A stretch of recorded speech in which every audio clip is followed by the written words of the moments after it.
Okay, so here's a question. What has 10 letters and starts with gas? Automobile. Yeah, we'll call that good. Can I just say one more thing? You can. Okay, if I owned a DeLorean, it'd probably drive from time to time. From time to time. Yeah, in the quite literal sense. That weren't bad. That weren't bad. Mm-hmm. All right, let's start then. Okay. Shall we? Yep. All right. Thanks, everybody, for listening to Untitled Car Project. Show 56. Woo! I think. Derek Goff in studio. Thanks for being here. Yeah, Hi, Derek. Thanks for having me again. You bet. I'm Rob Spring. I'm Grant Gonzalez. Today on the show, we're going to recap our Autocross weekend. Yeah. Yeah, and I think maybe we should start with your listener question. Oh, Let's right. start it off with your listener question. I have to Grant. pull that up. I wasn't not prepared. Right? Oh my goodness, you weren't prepared. Lord, well, while is he's that the looking homework that you up, gave me? yeah, exactly. While he's looking that up, hit follow on the podcast and check us out on social media. We post from time to time. It's not super active because our social media guy is, he's chasing squirrels. That would be Facebook and Instagram. Yes. Really don't touch many of the other ones because honestly, we don't even have time for Facebook and Instagram. We have lives. Isn't that weird? No. Yeah. Shoot us a message on, let's see it, untitledcarproject@gmail.com if you so choose. And then, you could even message us on Facebook. Send us something on Messenger. I will forward it to Grant. Mm-hmm. Or I'll give you his phone number. Even better. Yay. Still waiting for somebody to actually I know. get your phone number and then call in. I can't. Oh, I've had random people message me. Yeah. Yeah. I'm like, who is this? Hi. Who are you again? Yes. Okay. Did you find it? Yeah. So this comes from one of our listeners named on Discord, Puyo Puyo. Oh. Puyo Puyo Forever. Puyo. That says fever. Huh? Oh, Fever. Sorry. he wants... Grant reading. I know. His question says, let's just say you have a 1966 Mustang Fastback, with the focus being lightweight handling. He has two engine options, which would we have to choose? Either a 342 cubic inch V8 engine by 4-inch bore by 3.4-inch stroke, and he says that would be for maximum power, or the other option would be a 282 cubic inch V8 with a 4-inch bore and a 2.8-inch stroke for high engine RPM. He says the other cars it may go into is a Boster 2, a 69 Chevy Camaro Z28, Sold. or a 66 GT350. So he has all those cars as options? Yeah. Okay. And he Is wants this more hypothetical than reality? This is a person I know who's has the potential of going one of these cars, or he's showed me renderings of what he's looking at, and he's more focused towards. He's looking at building a project. Correct. Okay. He has his ultimate dream car is a '66 Mustang short wheelbase, which is shortening it where the back seats are gone, and it's Interesting. more of a sports car than a coupe. Boy, I wouldn't do that with a fastback. Fastbacks are, Spendy. they're a little harder to find. They're a little more rare. As far as motor options, like is it a Sunday cruiser? Is it a car show queen? I did ask that question. He claims, hang on.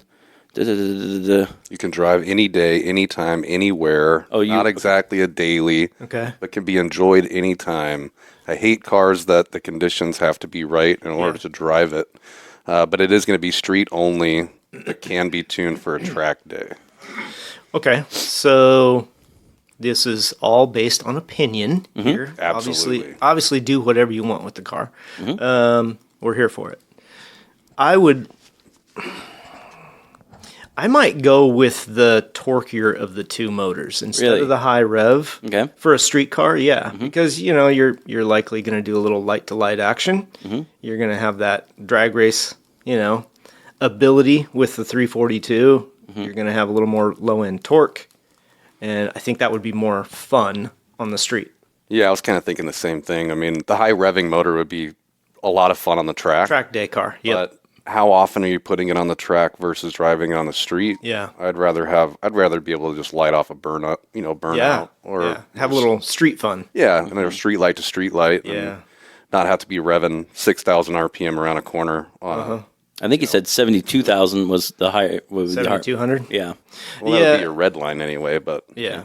Well, and that would be pretty high, pretty decent. Mm-hmm. Yeah, I would go with the torquier of it, just because you're also going to get that lopey cam sound out of it. You know, you're going to that street rod kind of feel, and that works in any one of those cars. Yeah. Right. The fastback Mustang to the Camaro to whatever. I mean, that's just a good feel. That's true on that one. Yeah.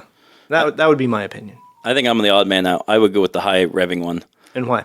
Well, first off, I typically am used to driving high rev, but my other thought was if you're driving it and you're going somewhere like a country drive, I think it's more fun. If light to light guaranteed, power's the way to go. Yeah. But if you're someone who's like, I'm going out of my way to go for a drive, either whether it's cruise or in the mountains or carving, I would like to have the ability to drop it in gear, rev that engine up, and just fly through the corners and hear that motor be wrung out. Yeah.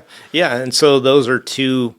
That's the opposite spectrum of what are you going to do with the car. If you're going to country drive it, I kind of agree with you. Yeah. You know, you don't want to be struggling running out of gear or whatever. No, there can be said to something to put it into third gear and still use that low end torque. Yeah. Right. But and at the same time, with it being, such high revving when you're at the street, it also depends. If you want like something that's a lopey cam's always great. Yeah. But sometimes if it's more of a daily driver, you don't want to hear that every single time you're at a light or trying to be.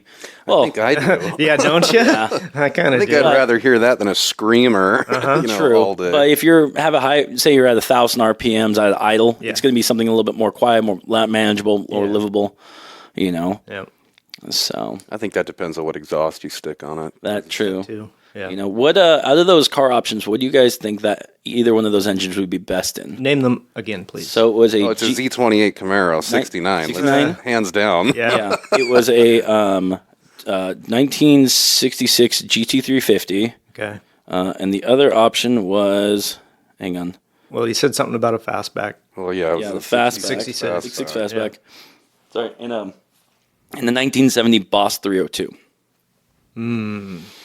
I feel like the Boss 302, that would be the best one for the high rev engine because those cars are made to be like good track cars. That's what they were back in the day, was the race package one. No, the Boss 302 though is the Mach 1 body style, right? Correct. Yeah. But without the side intakes and stuff. I'm not a super fan of that. Yeah, I like the GT350R option or the Camaro, but that's this is personal opinion. Yeah. I'm not against the Mach 1s. I like them, but they seem bulkier and heavier to me. You think so? Like I don't know. Not based on facts here. Yeah. Okay.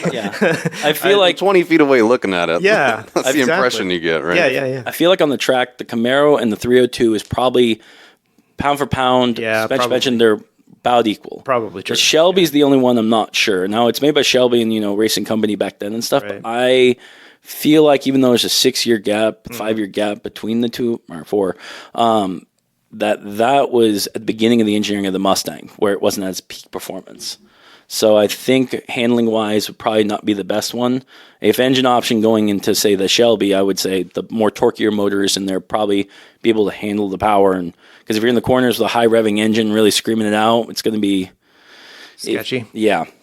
I don't know, man. If you're going to put that kind of motor into a vehicle, hopefully you did something with the suspension first, right? Well, and the frame too, to be able to handle it. I kind of disagree with the torquier motor in. I mean, I'm contradicting myself a little bit, but I feel like the high revving motor would be better in a lighter car. Yeah. Getting off the line and that kind of stuff and handling the corners and stuff. If you put too much torque in a lightweight car, you just light off the rear wheels. Which is also fun. Oh, hell yeah. I'm all about putting that big motor in the lighter car too, the torquier one. But laying 100-foot stripe down the road. Yeah. A torquier motor is going to handle a heavier car better than a 289 Screamer. And I think there's some weighing of options to be done there. Like, what do you really want to do with it? What is your curb weight? Yeah. What's a GT350R curb weight? Is it sub 3,000? Because I think the Mach 1 is, probably 3,500 plus. Same you think with, so? The Camaro is Look it heavy, up real fast. right? Yeah, it's heavy. Yeah. Let me look it up real fast because I'd like to know. They were all steel, man. I mean, Oh yeah. let's be Well, honest. and it's a big car. Yeah. It just is. Yeah. I think those are probably pushing 38 to 4,000. Yeah, turn off airplane 3,800? mode. Yeah, I don't know. Let me see. I'm looking it up right now. So 1970 Boss 302 curb weight is from 3,122 pounds. Okay, that's a lot lighter than I thought. Yeah. So that's what that one. Let's see what a Camaro would weigh in similar thing. 3296 for a 69 Z28. That is a lot lighter than I thought. I really thought they were pushing the 4,000 number. Let me see. And then Some sources also list a curb weight of 37. and the and the Shelby, the GT350 of 966 weighs 3,158 pounds. Yeah, that's kind of, I anticipated that one. If you had the H version, the rental model though, says some sources mention that the Rental model? yeah, the Hertz Hertz model. Rent-A-Racer, man. Yeah. In 66? That's where it started. No kidding, I didn't know that. Yeah, most people, on the side note, most people would actually rent them back in the day, and they would take the engine out, swap in a normal engine. Oh and my return them. gosh. So those cars are actually harder to find with a Original, matching yeah. number. Wow. But that one I source, didn't know they did that back it then. says that they weighed 2,780 pounds. You know, the lightest of the bunch. That'd be awesome. Yeah. Wow. So, I also have a response from our other co-star, Jeremy, who is not here this morning. When you guys want to read this off, because I'm not the best reader. Here you go, Derek. I'm handing this to Well, you. I would like to preview it before I just put it out what's it there. say? Why would we I do that? hate everyone. I don't want to do this show anymore. Oh, I'm sorry. so no. he quit. That was something All right. that I wrote down. I'm sorry. No. He said Ruthless. for the 66 Mustang, I would go with the 282. The 342 was a truck engine and had a lower end cam for low end torque. Yeah. The 282 was a decent around town power plant that could get it when you wanted to. You could also find a 312 Interceptor motor out of an old cop car if you wanted a bit more. I would 100% update the suspension and brakes to something more modern. Yeah. We kind of talked about Yep. that already. Yeah, I agree. Yeah, I mean, it's a rest. It should be a resto mod. Yeah. If you're going enough to modify the engine to Well, and those if you lengths, want to use it more than a car show queen, Yeah. like actually use the car, do those upgrades, do that suspension, do the brakes for sure. that's probably why most resto mods are now holding more value than even some original cars. I agree. I hate the second part of this answer. Okay. Sorry, I'm pre-reading. Yeah, I don't blame you. Go ahead. He said for the second question, Shelby GT350 is a beautiful car, but are super expensive and hard to find a real one. Yeah. 70 Boss is also a badass car, and he's all about that. Oh, And let then- me guess. He hammers the Camaro because Yeah. he's a Ford guy. Rob and Derek are going to hate this answer. But the 69 Camaro is just overplayed, in my opinion. Oh, he's not wrong. Beautiful car, but they are everywhere. Yeah. And then he ended it with also good luck with a reliable 7,200 RPM if you live up there on the engine platform. No, he's right. Yeah. Especially on those older 289s and whatever. Mm-hmm. I mean, they're not. I don't think they were built for that. Yeah. No, I think if you want to run that kind of RPM, throw an LS in it. I agree. Come on. I think if you're running that kind of LS, you have to have Shelby standing there with "Go Like Hell" sign up. Yeah, I get the reference, but but you're going to have to redo the internals of that motor because like the stock internals are not going to do that kind of RPM. But finding the right springs and titanium bearing stuff and and the heads are all going to have to be different. I think that also the main problem that you're going to have with a high revving engine is making sure it's got enough lubrication. Yeah. A decent oil pump, as well as make sure every single one of the passageways actually is supplying the right amount of fluid. Yeah. So when you're up that high RPM, you're not starving the motor, even at certain points. That would be quite the build to actually take a 289 and want it to turn 7,000 RPM. Yeah. Like that would be an expensive build. Maybe fun build. Yeah, I wouldn't want to take it on myself. That would be one that I'd give it to somebody else. And they'd be like, "You want to do what?" Yeah. You'd have to replace every internal part. Yeah, I think so. I think you would basically keep the block, maybe. Would be the idea. And then that would be it. Yeah, everything else would be new. Otherwise, I don't know. Redline on those was probably 4,500 Yeah, I have no idea. to I'm start. gonna pull up. This is the picture of the That's a beauty. render that he was looking at doing. Also, this guy does renderings of. I mean, you can do it on AI, so Oh, yeah. Well, You could see as the it's back seats beautiful. are gone and the whole front end was fastback. shoved more, so the hips of the Mustang are now where the back seats would be. You know, and I think that's a really clean build that he's got an idea If for. you shorten a car like that, though, like where do you cut the frame? Because that's a whole. that's a body with subframe car, isn't it? Yeah, because Mustangs were unibodies Yeah. even back then. Were they? Yeah. Really? Yeah. So, in fact, most people when you're building a car like that for performance, I think that they add a custom chassis to it to help stiffen it up. Which I'd also recommend if you're, doing any kind of track or country driving. So there's not a lot of flex in that body.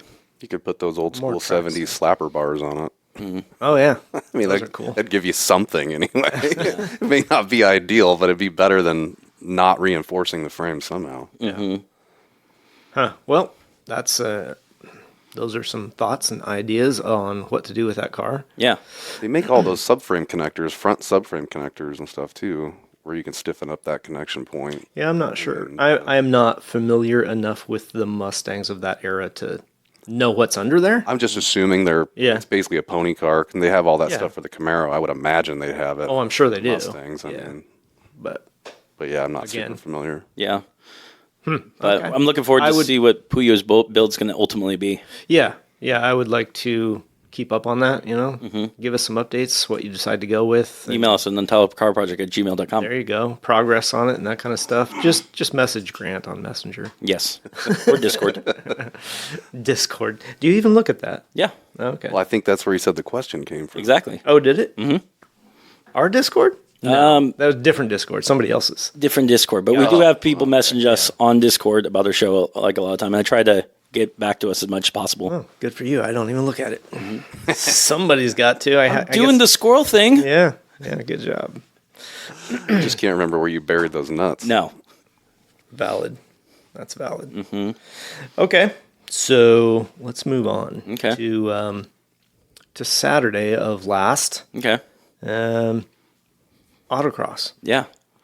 This was the first Viper and Corvette Club of the year. This was a big event for all of us. Well, yeah, everybody looks forward to it. I mean, our first group meeting, Yeah. we're all kind of a big family. We like to see each other and hang out and play with our cars and that kind of stuff. And yeah, it was a really good time. I love getting the season started. We actually got a dry weekend. Yeah. It threatened to rain all weekend.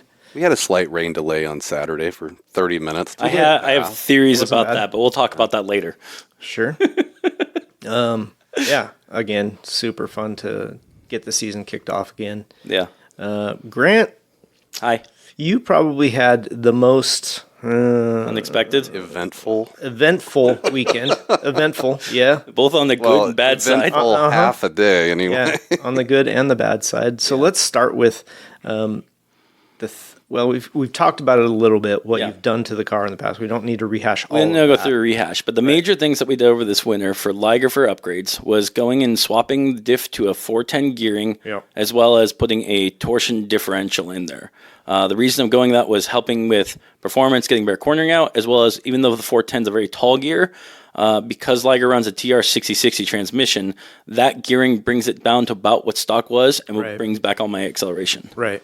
But which was a incredible change Yes. for the car, honestly. Yeah, but that wasn't the biggest improvement. No. This weekend was the first time we got to use those Apex wheels. Yeah. It took 10 months to get. 10 months of waiting for these. Now, what side? They're 18? They're Are they 18 18s? by 10? 11-inch Oh, they're 11. 11-inch tires, or wheels. Wow. And we were able to put those under Liger, under stock front fenders and rear fenders. Kind of stock. Kind of massaged. I had to roll the fenders. Yeah. But from a distance, you wouldn't be able to tell No, they're it really looks rolled. fine. No, Yeah, it looks good. And that was one of the things I was happy about. I was like, as long as I don't need to cut it, as long as it's not like warping, changing the entire look of the car, I'm like, that works. Yeah. But because of that, we were able to fit square 315 A7 Hoosiers on that car. Yeah, buddy. And you bought stickers. I brand bought new ones. Boy, did it make a difference too. Holy crap. Yeah. Just for everybody out there, Grant in the past is a 15th place finisher, typically on a weekend. Roughly, right? that's with- sometimes a little better, sometimes a little worse, but whatever. I've It's never right in broken there. into, say, top 10s. Grant was fast as shit this weekend. Yeah. blew us all away. We're like, what is happening what were you, right like now? Fourth or fifth overall before the lunch break? I ended up taking before lunch third place. It was third. Wow. And I was shocked right off the bat because everybody was shocked. Yeah. Traditionally, I've only ran 200 treadwear tire. For our listener, that's a street tire. That's RE71s, RT660s, whatever. Okay. And running over to the Hoosiers, my initial thought was, I'm like, okay, whatever it is going to be a little bit grippier, a little bit better, because people are telling me that street tire technology is at the point where they're almost Hoosiers. They're close. They're getting really good. Good ones are really good. I disagree because Hoosiers are still a 2-second time. A minimum of a 2-second minimum. Yeah. But the fact is, like, for me, going from that many years of street to a Hoosier on the same car. So I've ridden in your car, Robin, Derek's, everyone's car. And the one thing about being a passenger in those cars was I could never fully understand how you guys were able to get the cornering and the handling you did. Yeah. My ultimate thought was always, it's the car, the suspension's just lighter, or lighter cars in general. Your suspension is better. And I'm not saying knocking on Liger. I'm saying I've got a solid axle. I weigh 4,000 pounds. Right. Yeah, you have some things to overcome. Yeah. Yes. Swapping onto Hoosiers, especially my first lap, was jarring. I think I only pulled like a 68-second lap, which for a reference of our listener, the best time of the day was like a 60.1, roughly, correct? I didn't pull up the times. Like, I can. Yeah. But I don't remember. I know it was a 61-second something. But again, first lap at the 68, which that's way off distance. But the fact was, like, I was jarred because going through corners, I'm like, there's grip here. There's not grip here. I was trying to learn the car. I think, Derek, you mentioned that by my third lap, I had trusted those tires and really just started hammering down times. Yeah, it was obvious. Yeah. I mean, at first it was like, what is he doing out there? Yeah. Because I knew he should have been faster. And then, boy, he started trusting those tires. And I was like, oh, okay. Yeah. Well, you had the tires heat cycled. And I knew, all right, that took the wax off the tires. And basically, you were going to have better traction right off the bat. And better than street tires right off the bat. And you had driven, was it the week before? No, the night before I... No. The last event you did on street tires. Last event on street tires at ORP. Was the week with before. Our spin-out wipeout on the video. Yes. Yeah, and that thing got a lot of traction. But that was a week or 2 weeks? That was 2 weeks beforehand. Okay, so 2 weeks before, you had driven the car on street tires and actually didn't have great traction, right? I had good traction there, but not the same as a enough Hoosier. to go, off-roading. That being said, for people knowing, for ORP, like we said in the last event, I took overall of 73 cars that day. I took overall raw time 8th place and a PAX time of 5th place overall. Just isn't bad. No? Yeah, No, that's pretty on decent. street tires. Yeah. But going over to Hoosiers. Yeah, I guess that was the point I was getting to. Yeah. So jumping from the street tires to the Hoosiers, I figured you might be pretty sloppy right off the bat, trying to get used to the Hoosiers and cold tires too, right? But honestly, you kept it pretty tight. I was kind of impressed. I was like, okay, well, no spins. Yeah, you had your normal like 3 cones or whatever on the first run, but pretty good, and you progressed throughout the run session. Like, I was like, okay. My biggest worry with those... He's really putting it down. Competitor. Yeah. My biggest worry with those tires right off the bat was trying to figure out the limits, because everyone tells me those tires go until they don't anymore. And so, when I put down, I think it was my 4th lap, ended up being the fastest time of the day. That was just going for it. Let's find those limits. Let's push the thing. Let's turn the music up. Let's go. Well, the nice thing about a Hoosier, too, is that when it lets go, it doesn't just snap you in a circle like your street tires do. Yeah. Where it still is kind of gripping while it's pushing. So a lot of the times, I mean, I'm sure Rob experiences it too, but like going around those big eyebrows and crap that we had out there, I mean, the car's pushing the whole time, and you're just holding traction still and very controllable, but it's still moving sideways a little bit. You have to know your car and know what the feel is. Right. I think they give you decent feedback, honestly. Oh, they definitely do. For feeling what the car's going to do before it just snaps on you and throws you around. Like if you don't have feel for your car, then they're going to let go, and you'll be like, what just happened? Yeah. I've done a few circles. So have I. I've done plenty of circles, especially before I really got my suspension under control and got it set up the way I like it and the way I can feel it. Right. I hear a lot, this is a side tangent, but I hear a lot of complaints about the C6s. Man, those things will just come around on you so quick and this and that. And I was like, well, you don't have your suspension set up right if that's the case. Yeah. You're not feeling your car. Because I've had that. Yeah. If it's not set up right and you can't feel it, it's going to come around and you're not going to know when it's just going to snap. Yeah. But once you spend the time and possibly some money on getting it set up right, I don't ever have an issue with that. I feel like that's one thing that a lot of drivers don't fully grasp is the feeling of the car. Yeah. And it's hard to explain over words or without being in the seat of a car. But ultimately, like for me, I'm a driver who goes by feel and try to sense what's going on. I don't know how you can do that with the music up so loud. Well, that's the thing is with the music going, it kind of puts my mind in kind of a blank state and I'm just kind of feeling everything as I'm driving. Yeah. So that's how I can tell like if something major is going on because I know what the normal vibration or like how things feel suspension wise. And with that, it's like, okay, now we can keep going. I will say one of the things that a lot of people pointed out was even though, first time on Hoosiers, you could definitely tell I was a street tire driver. Rob, you pointed out multiple times around the turnarounds. I'm normally used to when I'm going through just high or RPMs, feathering the throttle, keeping it up there, womp, womp, womp, womp. Yep. And that was ultimately hindering me around some of these corners because I wasn't used to the grip. I was just trying to... You're trying to feel it out. Exactly. Find out where it's at. Exactly. Yeah. And, when you did your fastest lap out there, I mean, I was working timing. I could hear you coming around right there, and you finally quit doing all that. Yeah, he still had a little bit of it early in the day. I could hear him, because I was down at one of the turnarounds. Yeah. And I could hear the what. And it almost is just a habit for you. The way your throttle was set up before, I don't blame you for doing it because you're trying to feel where the car's at and keep a little bit of power into it. But you couldn't be steady on the throttle the way it was set up because it would just kind of take off on you. Yep. So, once you relaxed on that, and especially moving forward, I think you're going to be even better. Yeah. Yeah, you'll find that limit. You'll be like, okay, this is how much I can push, or the front end's, I'm getting some understeer or something like that. Yeah. You'll know where it's at. Yeah. So, but getting back to before lunch, when we're still figuring out and stuff, the fact that I was able to put right off the bat a third placing going into the afternoon was absolutely mind-blowing to me.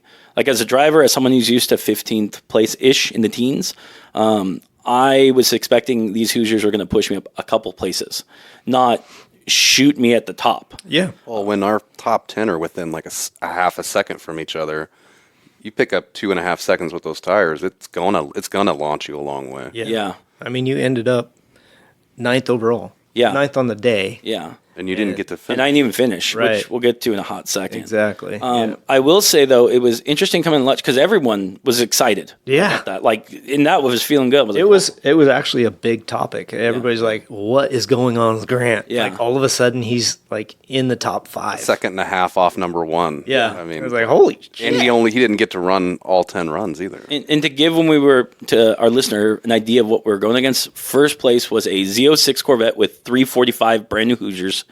Second place at the time was a plaid Tesla. Yep. And then before that was just all Corvettes. And things did swap around in the afternoon. Things a did bit, swap out. But let's go ahead and what run? You made it to lunch, yes? I made it to lunch. It was after lunch made it that after things lunch. went sideways. So first thing I will say was when lunch happened, we delayed the lunch because of possible rain. Mm-hmm. I also feel like that was also there because there was a lot of competitors who were like, I got to beat Grant. Absolutely. It was like, I just wanted to drive in the dry. Yeah. As Yeah. much as I could. Yeah. Well, we all wanted dry runs.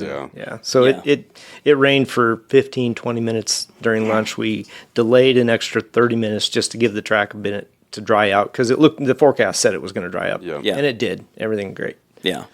So once lunch happened, is my mic still on? I think so. Yeah. Okay. Yeah. Once lunch still happened, everyone did their laps and everyone was going for blood. So right off the bat, my fastest time before lunch was a 62.3, I believe.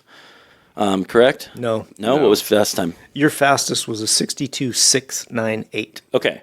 Once lunch started happening and it started getting dry, we had, I think, like 5 other people start jumping into 61 territory. Yeah.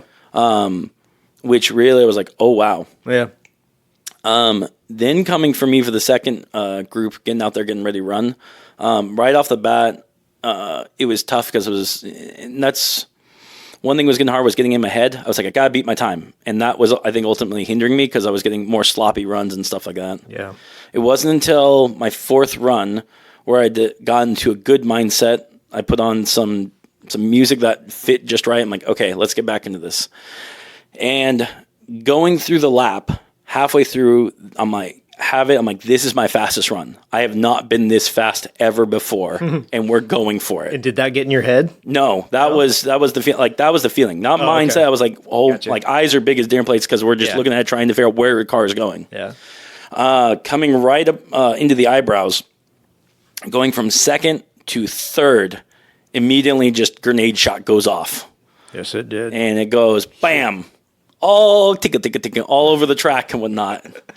And I'm like, okay, something blew. I know the engine's still going, so I'm like, trannies, something, and then pushing the clutch. I'm like, nope, clutch is gone. Yeah. So didn't get that run. Didn't get that. Liger was off the track. Yeah. And even though it sucks that we're having to replace the clutch and possibly transmission, we're going to find out later on today. Right. It was a good feeling, though, like, okay, there's a lot of potential in this car now. A ton. Yeah. A ton. Like, I'm impressed. Mm-hmm. I was seriously impressed. I'm like, wow. Like, you had that talent in you, but the car was holding you back. I'm really impressed to see that come out. Like, I'm excited for you to come out the next time with the car fixed and, like, put it down. Right. That's going to be great. What's the other thing that's wild, I still think is the car's only pushing at the crank 300-ish horses. I know. You know? Yeah. And you were laying down the times. Yeah. Yeah. You know? Pretty and impressive. Do you even know your wheel horsepower? So I think... I don't want to hear the math. I know how the math... So I think actually motor-wise, it's probably 320, 315 at the crank, and so I'm probably pushing like 290 at the wheels. Sure. That's wild. Yeah.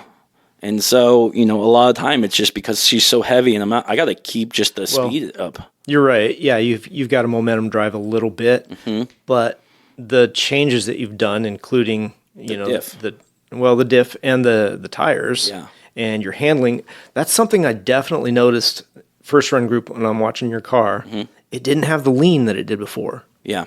And I guess you're attributing that all to the new wider wheel and tire combo. Like, wider what wheels. did you do with the front end? Because it didn't dive like it used to. So I made sure to switch the sway bar to the maximum stiffness. Okay. So I'm at 300% stiffness over stock with a aftermarket sway bar in the front. Okay. That made a huge difference, and I could see it. Difference. Yeah. Yeah.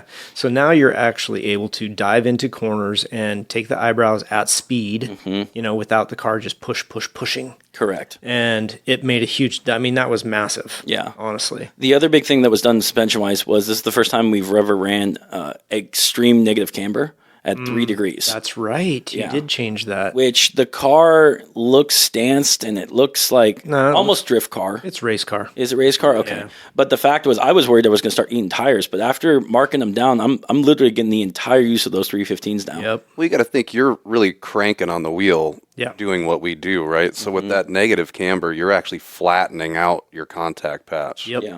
Yeah. It makes a world of difference. Oh, yeah. I mean, I did the same thing last year with my car, and I ruined so many tires not having enough camber in my car, and finally went and adjusted it all, and made a world of difference. Like, oh my God, it turns. We did that last year too. Yeah. It was like, holy crap. I think the one thing I want to do with Liger before the next event, if there's time, I do want to take her in to get a proper alignment. So with Liger going through last time was to Les Schwab and having them dial it in. Yeah. Which was actually nice because they told me I was in 1/10 of a degree of where I wanted to be. Mm-hmm. That was with traditional measurements, string and, level and whatnot. Yeah, a garage alignment. But I think having it corner scale balanced and having proper weight in the driver's seat and seeing what we can get and have it dialed in, especially because with the Hoosiers, I can literally one finger on the steering wheel and just move it an inch in each direction, and that will be enough to throw the car. It is so twitchy now. Which, I mean, that can be good and bad. Yeah. But, as long as you like it, that's what matters. Yeah. Yeah. I hope you're driving with more than just a finger out there on the track. It wouldn't surprise me, though. Honestly, he's got the music up. He's got one hand on the wheel, just a finger one at the hand bottom. holding it into gear down here. Right. Yeah. But I thought that was a Corvette guy thing. You're supposed to yeah. hold on to your shifter all the time. All the time. Yeah. Never let go of that. Right. But Derek had an exciting weekend, too. Derek had an amazing weekend. It was a blur. It was a blur. I was sitting trying to remember a couple days ago, like, which track was actually which day. Yeah. And I don't know. I totally forgot. There was so much adrenaline going that weekend for me.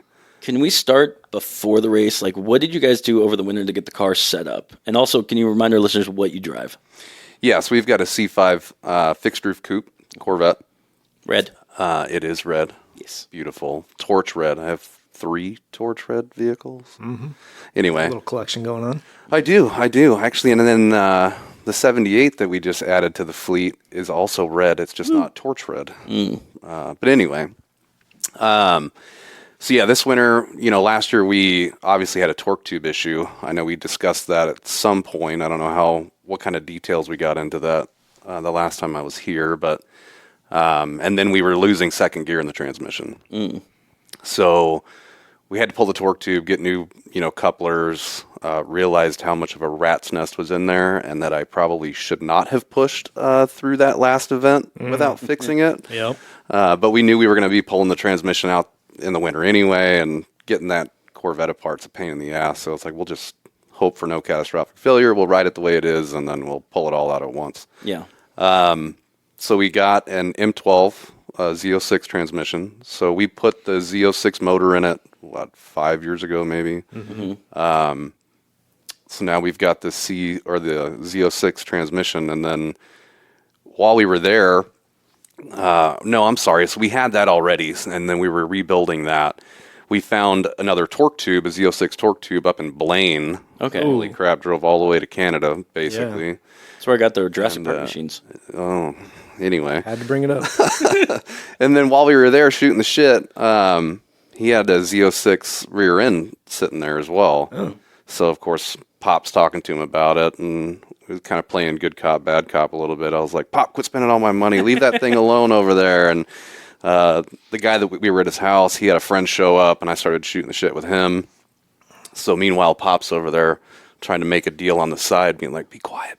We don't, got to make this deal without him freaking out over money. And got a pretty damn good deal on it. Really? So we ended up coming home with a Z06 torque tube and rear end. So now we're officially Z06 drivetrain from front to rear. Yeah. What makes the difference between a Z06 torque tube versus a normal one? Honestly, I don't think there was much difference, other than it was from an O2. It was made differently. So they got these huge snap rings that go in there and hold it together. And the older style was bolted in. Okay. So the torque tube's kind of weird. So there's an input shaft, and then there's like a half shaft, basically. Well, no, it's a full shaft, but then there's like almost like a carrier bearing, but it's just a big piece of rubber, I guess, in there, right? It's a dampener. That separates the two. It takes out some of the vibration and things like that. So it's supposed to be a little bit beefier. They did improve them when they went to the snap ring setup. Mm-hmm. I don't really know how, but it had good couplers. Yeah. Okay. Yeah. Compared to the one you had, it was like, oh. Yeah. So where that bushing or whatever is in the center of that shaft, on the back half, the coupler was going. It was pretty bad, but the shaft actually looked like a shaft from 99. And the front half was polished because that coupler came apart and just turned to string and slung around that thing so many times. It just polished the metal. It was wild. That's funny. So it's kind of like, I don't know if that could have messed up some of the balance or who knows. So it was like, we found a cheap torque tube, so let's just go buy the torque tube and just call it a day. Nice. Yeah. So that's really all we did. We didn't do anything special to the rear end. We just rebuilt the transmission. That took a couple of attempts, which was extremely frustrating. But that's why they pay transmission guys a bunch of money to do transmissions. Yeah, no doubt. Yep. Yeah. I don't think I will do another one Yeah. If I'm being I don't honest. blame you. Yeah. It was definitely some work, a lot of using the press, putting a pipe and beating the pipe with a hammer to get gears on. Oof. I mean, it was wild. Yeah. So I won't be doing that again, I'm sure. I say that now, and then one day I'll And that was the probably pull it apart. Z06 one that you Yeah, rebuilt? that was the M12. Okay. So we pulled the stock one out. We already had the M12 kind of as a backup, but it was having issues with second gear as well. Gotcha. So like, let's just rebuild it, refresh it, all new friction material, everything. Yeah. Okay. And it changed the gearing of the car.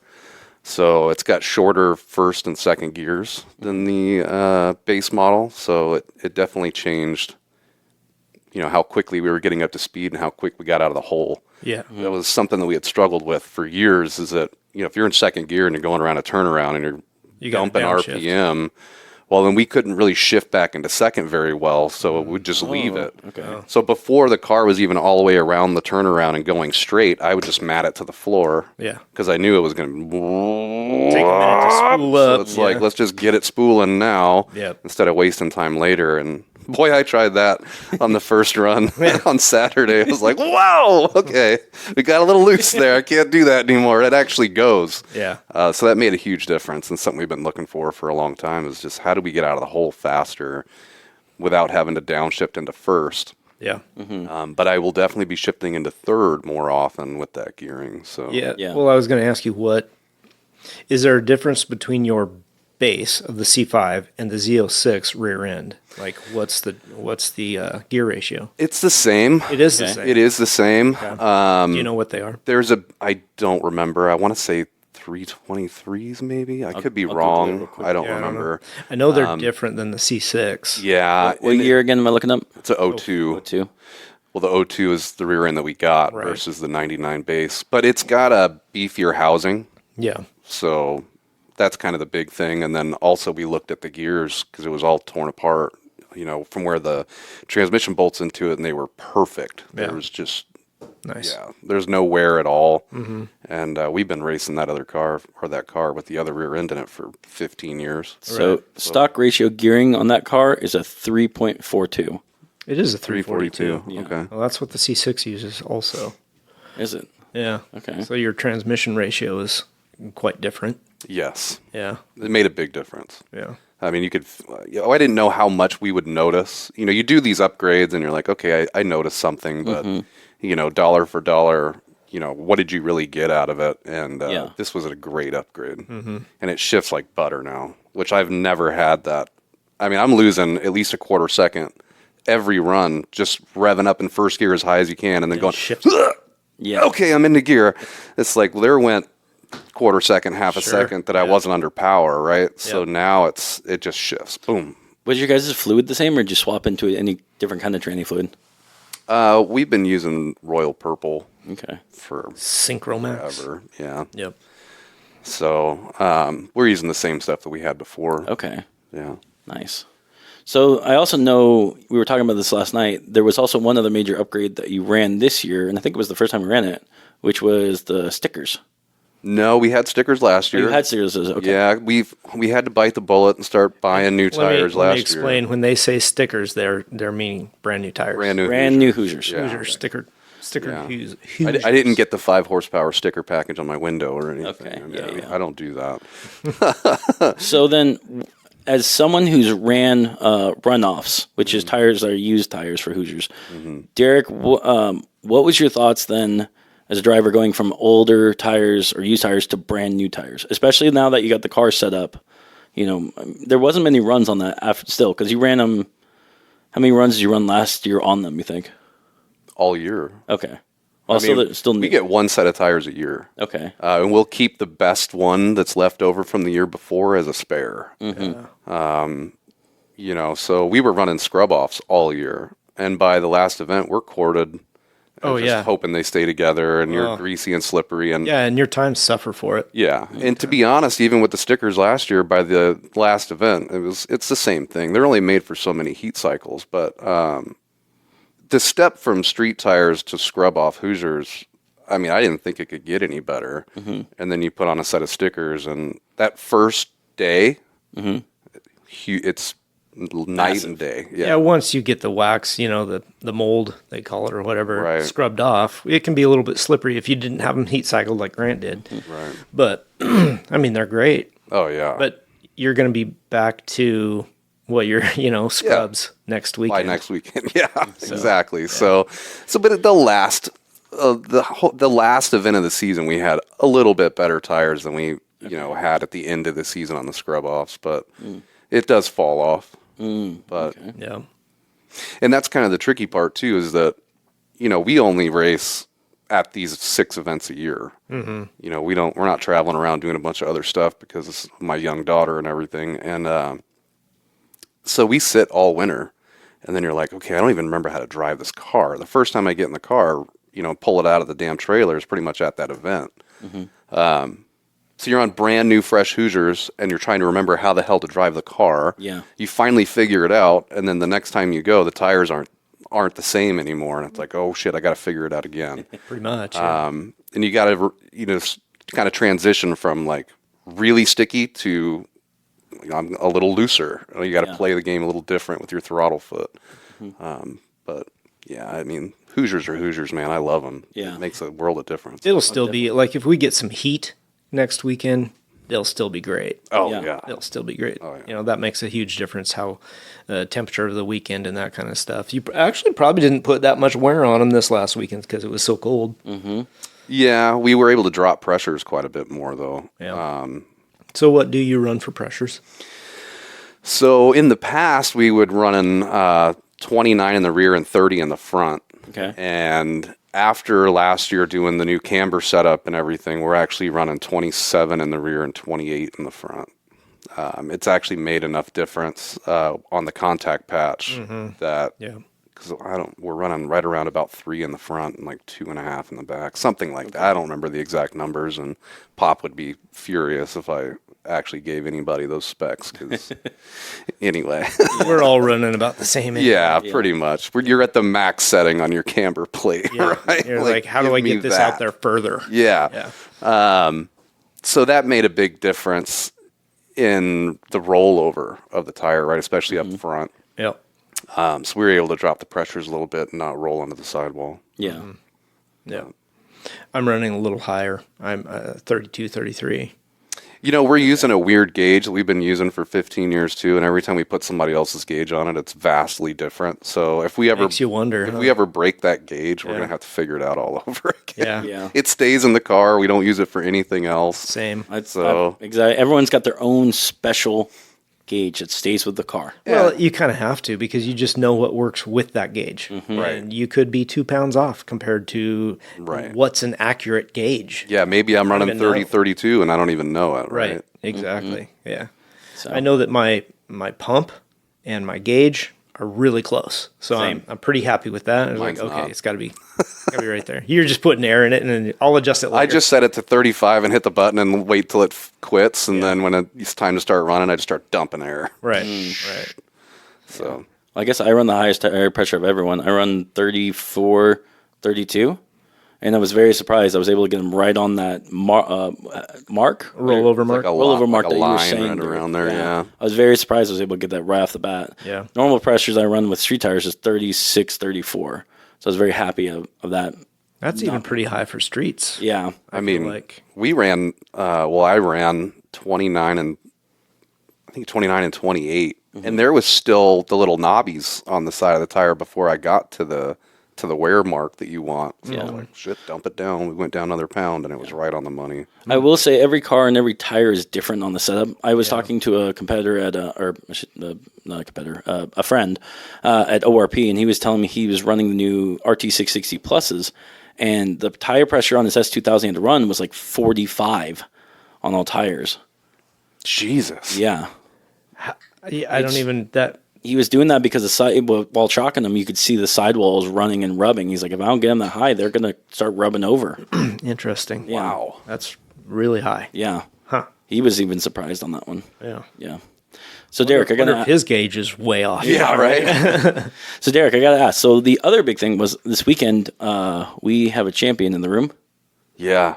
Champion of the weekend. Yeah. Yeah, man. I back-to-back days. How did that feel? again, tried to be very humble. The more Coors Lights, you got the less humble you got. The more Wobble Pops, the less humble I got. Yeah. But no, it was super cool. You know, I've taken top time a day one time in 15 years of racing. Right, one time last year on Sunday of the second event weekend. So we were around like. You know, being a dual driver, it was basically event 7/8, right? That I was out there and took top time, which was really cool. And then, Saturday, I don't know where it came from. I think the seat bottom was pulling up a little bit in the middle because I was grabbing it so hard. But yeah, it was amazing to take top time a day. I was super happy, super excited. Never expected to follow it up on Sunday and do the same thing. Yeah. Now, granted, on Sunday, you know, a couple of big boys went home early. They were nervous about the rain. I mean, my clutch had a long drive. But honestly, you beat them on Saturday, so and you then could probably do it again on Sunday. You know, I was a little upset Sunday in the morning. I ran 3 57s in a row. Okay. They were dirty. Okay. You know, but it was just one after the other consistent. It was like, so it's there. Yeah. And I could never get back to the 57s, even with a dirty run in the afternoon. And John was out there. He was top time a day. He was super excited. We were all excited for him. It had been a long time since he'd been in that situation. And then I think it was the last run for him of the day for me as well. Yeah. And I took him by like a 1/10 of a second. Yep, 1/10. That's the one thing that's amazing about this club is just the amount of competition and how much we're pushing each other to just get right at that edge. Yeah, and even still, you know, like, okay, he held that time all the way until the very end. You know, and even when it was all said and done, he came up to me and was, you know, shook my hand, you know, big smile, like, good job, man, good driving. So even if you get beat, you know, we're all very gracious and we're just happy for each other. Big family and a lot of camaraderie. Yeah, because it could be really easy for somebody to just be like, well, you suck. You took that from me on like the last run of the day. But I always expected. I've never been at the top of the board. Not number one. You know, 2 or 3 sometimes, and that I get bumped. But I always expect to get bumped. Oh yeah, for sure. Yeah. With this crowd, you have to expect it. It's either going to be you or Tim Bodenheimer or Jim Merriman or, you know, one of those guys is just going to take you off the top. Yeah. It happens a lot. Tim is great at pulling a 1.5 seconds off of his time. I don't know how he does the last run of the just day. like the hero run. Yeah, where'd it come from? All of a sudden, he just throws it down. It's like, what? Yeah. Just gets in the zone and just goes for it. Well, I think he has that mindset of, I've got nothing to lose. I'm just going to, because you don't. Right. You just throw it. Yep. If it works, it works. If it doesn't, well, you're no worse off. Well, that's what happened to me on Saturday. My last run of the day. I was like, well, I'm either going to go faster or I'm going to go in a circle because, I mean, let's rip it, right? See what happens. And I went in a circle. Yeah. I was like, well, that was fun. All right. Yeah. So I couldn't, Saturday also, I was dirty. I was not getting clean runs. And why was that? Do you think it's mindset? Do you think it was the course? Do you think it was the car setup? Just driver. Sunday especially, like in the afternoon, I had 1 clean run. Yeah, I think I had. You were pulling the Grant Saturday morning, or Sunday morning. Yeah, I was, and it wasn't a consistent spot either. I would hit tail wag something in the slalom, or who knows where. I definitely pulled a lot of Grants this weekend. 3-4 cone runs consistently. Like, what the hell? Yeah, I wasn't getting that many. I was just hitting 1. Like, I had a couple of runs in the low 58s. Let me look at that again. Yeah, but I'd hit the cone in the slalom, or like the literally the last cone before the stop box. I plowed that one. You hit that one a couple times. So yeah, it's fine. I was trying. I was struggling a bit, but that's all right. Yeah. I was actually surprised how clean I was throughout that, because normally, especially the first couple of runs, it's figuring out the track, where's the limit, and it just cone after cone after cone, and then after that, it starts getting cleaner. Yeah. No, you were doing good. I mean, you kept cutting the turnaround down there, Station 5 where I was. Okay. You were cutting that thing too tight, and you clipped that inside cone 3 out of 3 times. I was like, Grant, go wider. I kept texting you, go wider. Yeah. Yeah. Grant's terrible about that. He'll text me and shit while I'm working or while I'm driving, and my brain is in a completely different place. Yeah. Like, I am not looking at my phone while I'm sitting in grid. It's hit or miss whether I'm going to see that too, but I just thought he needed needed a clue. Yeah. Rob, what about you? So, like, it was the first race. How did you feel going into it and all the setup for the car and everything? All right. Well, let's see. The previous event that I was at was LS Fest. Different car. Didn't have the same car. I came home from that event and got to work on my black car, taking the whole thing apart so I can change the slave cylinder. Got that all done, which also meant I had to realign the car. I did not nail my alignment. Okay. So that was kind of strike one. But, I mean, the car handled decent, but I had a lot of understeer. I was really struggling in the turnarounds and the big sweepers, right? The eyebrows, where you want to be able to hold that constant speed. I couldn't do it. It was pushing out, and I would have to check up, and it would push out and check up. So I struggled with that all weekend. I still felt like I was putting down pretty good times. Oh, you're putting amazing times down. But there was more. Like, I wanted more, and I know I should have been able to do it. My own fault. It was a setup issue, but that's what it was. I felt good. I feel like the car ran really good. I need the back of the car was sticking like no other. It was really good. I've got a nice big wing on there. Wang. I need the front splitter to help offset that. So that's in the works. When that gets in the works, are you going to go? What kind of material are you going to go? Like, are you going to go expensive route carbon fiber? No. Are you going to put aluminum? Are you going to go the plywood? Plywood route, yeah. It works great, and then if does. it's too low when you're coming out of your trailer, it just self-clearances. Yeah, you don't just feel drag bad a little about bit. it. I'm not. Yeah, exactly. Like, it's cheap. If I ruin it, big deal. I'll make another one. We right? cracked the plastic part on ours last year, and it was like, oh, we'll just cut out a new piece of plastic and more self-tappers and rock and right roll. in there. You bet. Side tangent. Well, we'll talk about that later. Okay. About low clearance.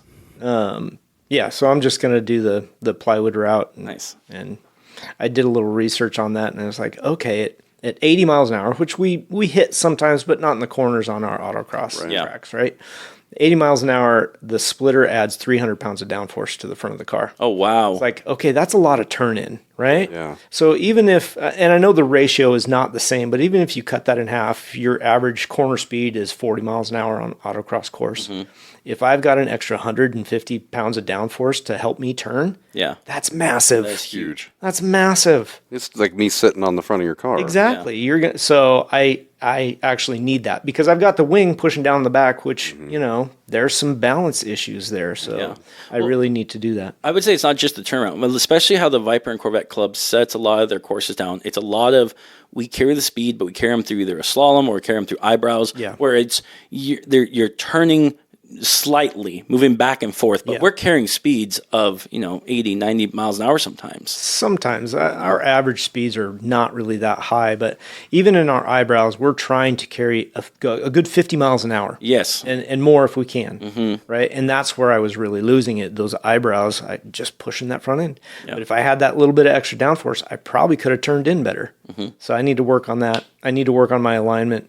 I actually need to lower the front of my car because it's, I've got a good almost 3-inch gap between my fender and my tire.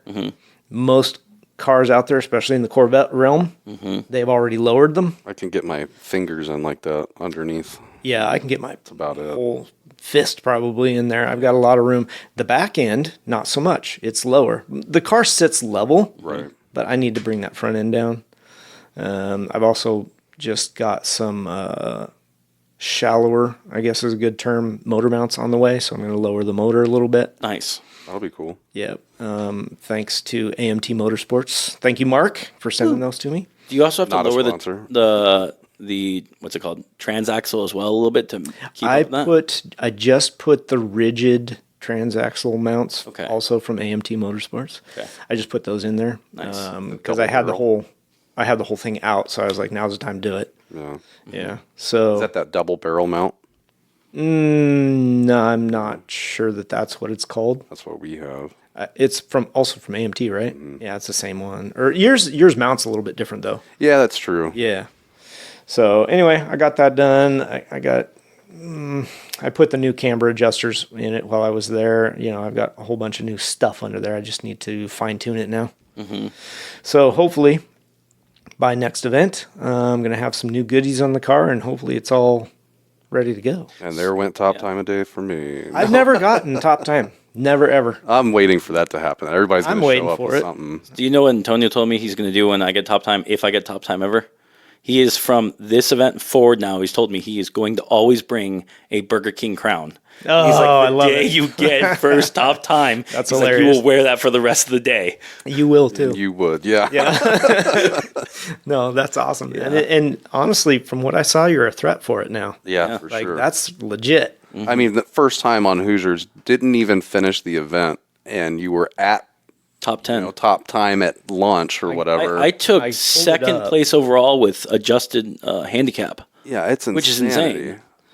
So I pulled it up, and you're just going to get better as you trust those tires more, too. Mm-hmm. Yeah, you went 62.6 for 9th overall, and you only did half the runs. Yeah. Yeah. At lunch, you had me beat at that time because I was like 62.8 or something like that. Oh, wow. I was able to drop mine to a 62 flat, but I couldn't get below that without hitting cones. Yeah. Yeah. And Derek with a 61.2 on top of the heap. Woo. Yeah. Yeah. I was actually surprised. So one of the cars that threw me for a loop was the Tesla. I know they're fast, but we actually had a very quick driver in there. Oh, yeah. Glenn's top of the top. Yeah. He's a national rated driver. But, yeah, you put a Tesla out there with instant torque and all kinds of traction control gadgets. I mean, it didn't have suspension mods or anything, thank God, because it would have been even faster. Yeah.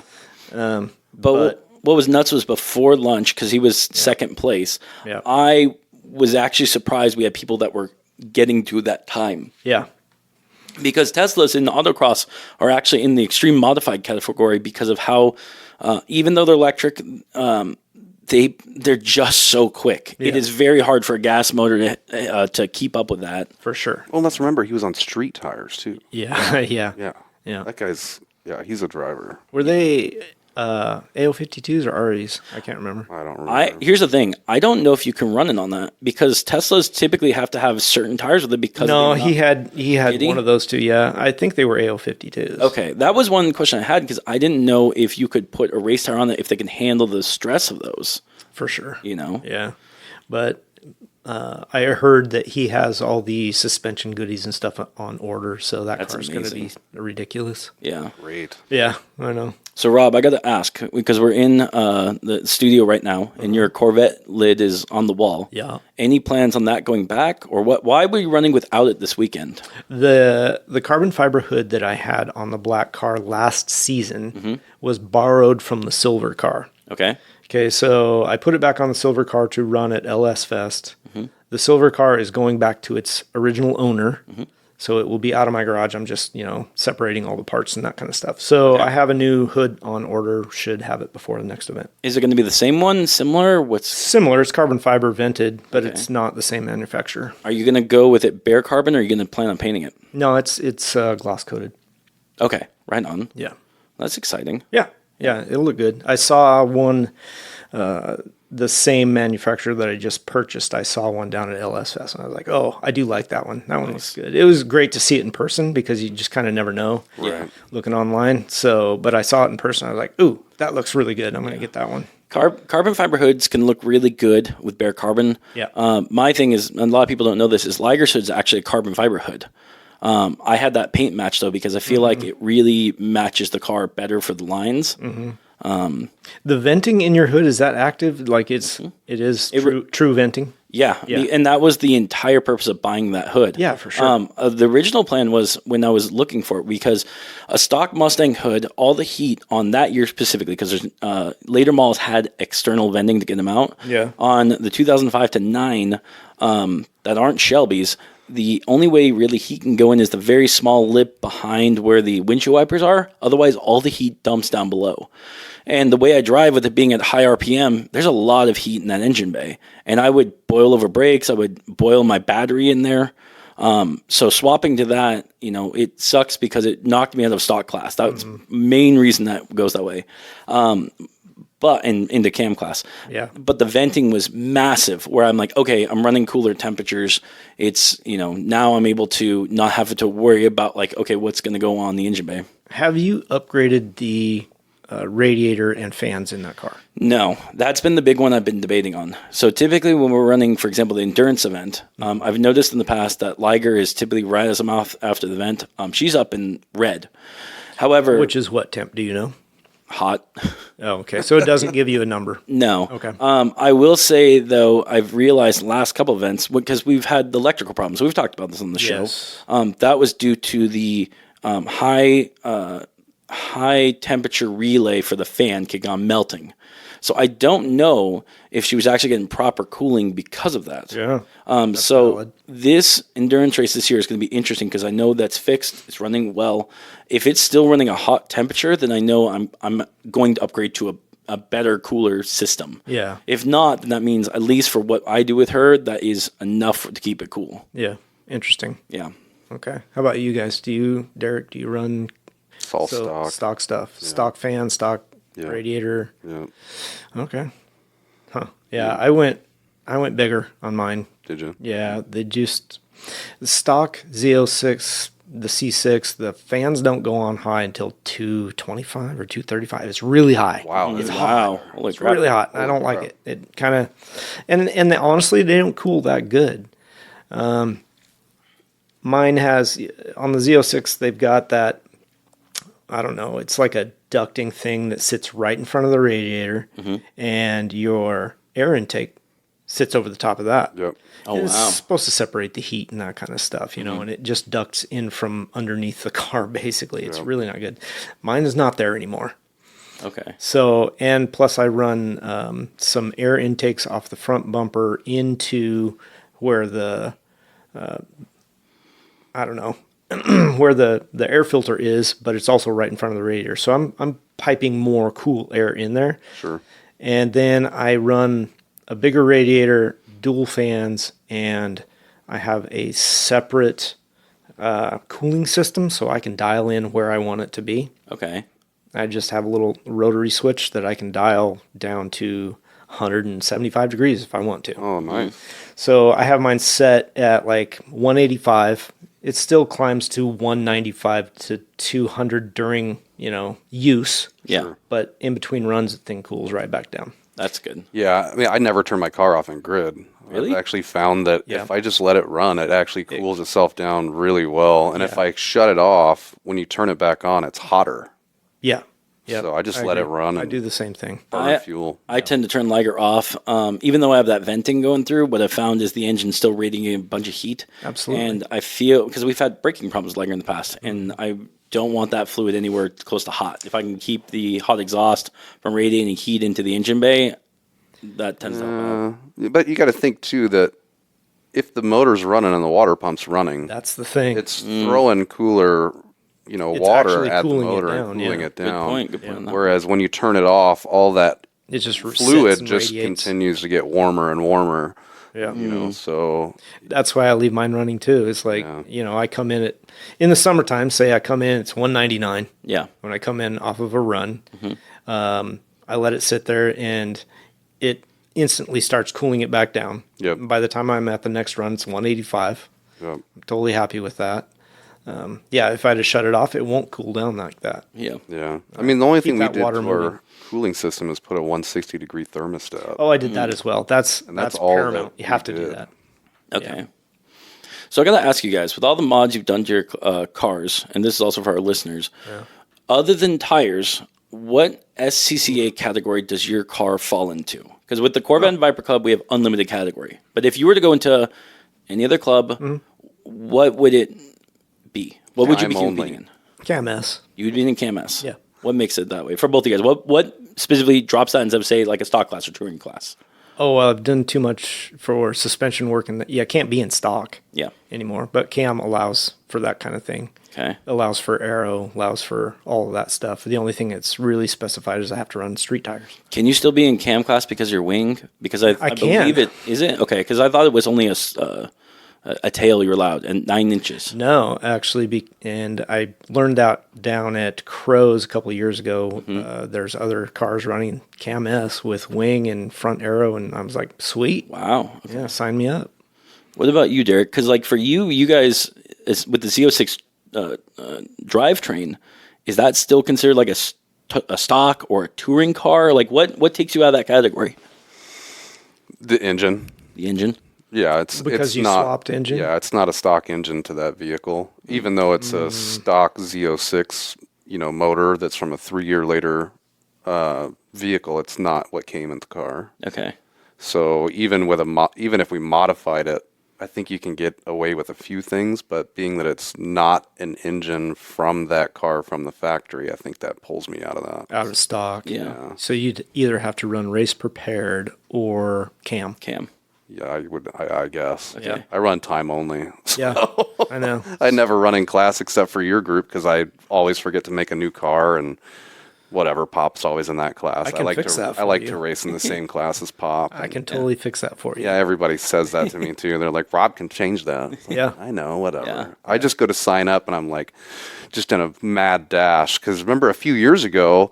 It sold out within like a few hours. Correct. Yep. So, and it hasn't done that over the last couple of years, but I've just been in that mindset now where it's like, do you want to use this car? And you're like, yeah, just pick the car. That'll work. Go. Yep. Yeah. So I always forget to make a new car. And then again, like I said, Pop and I run in the same class. It's just fun. It's more for us than it is for anything else. Sure. Yeah.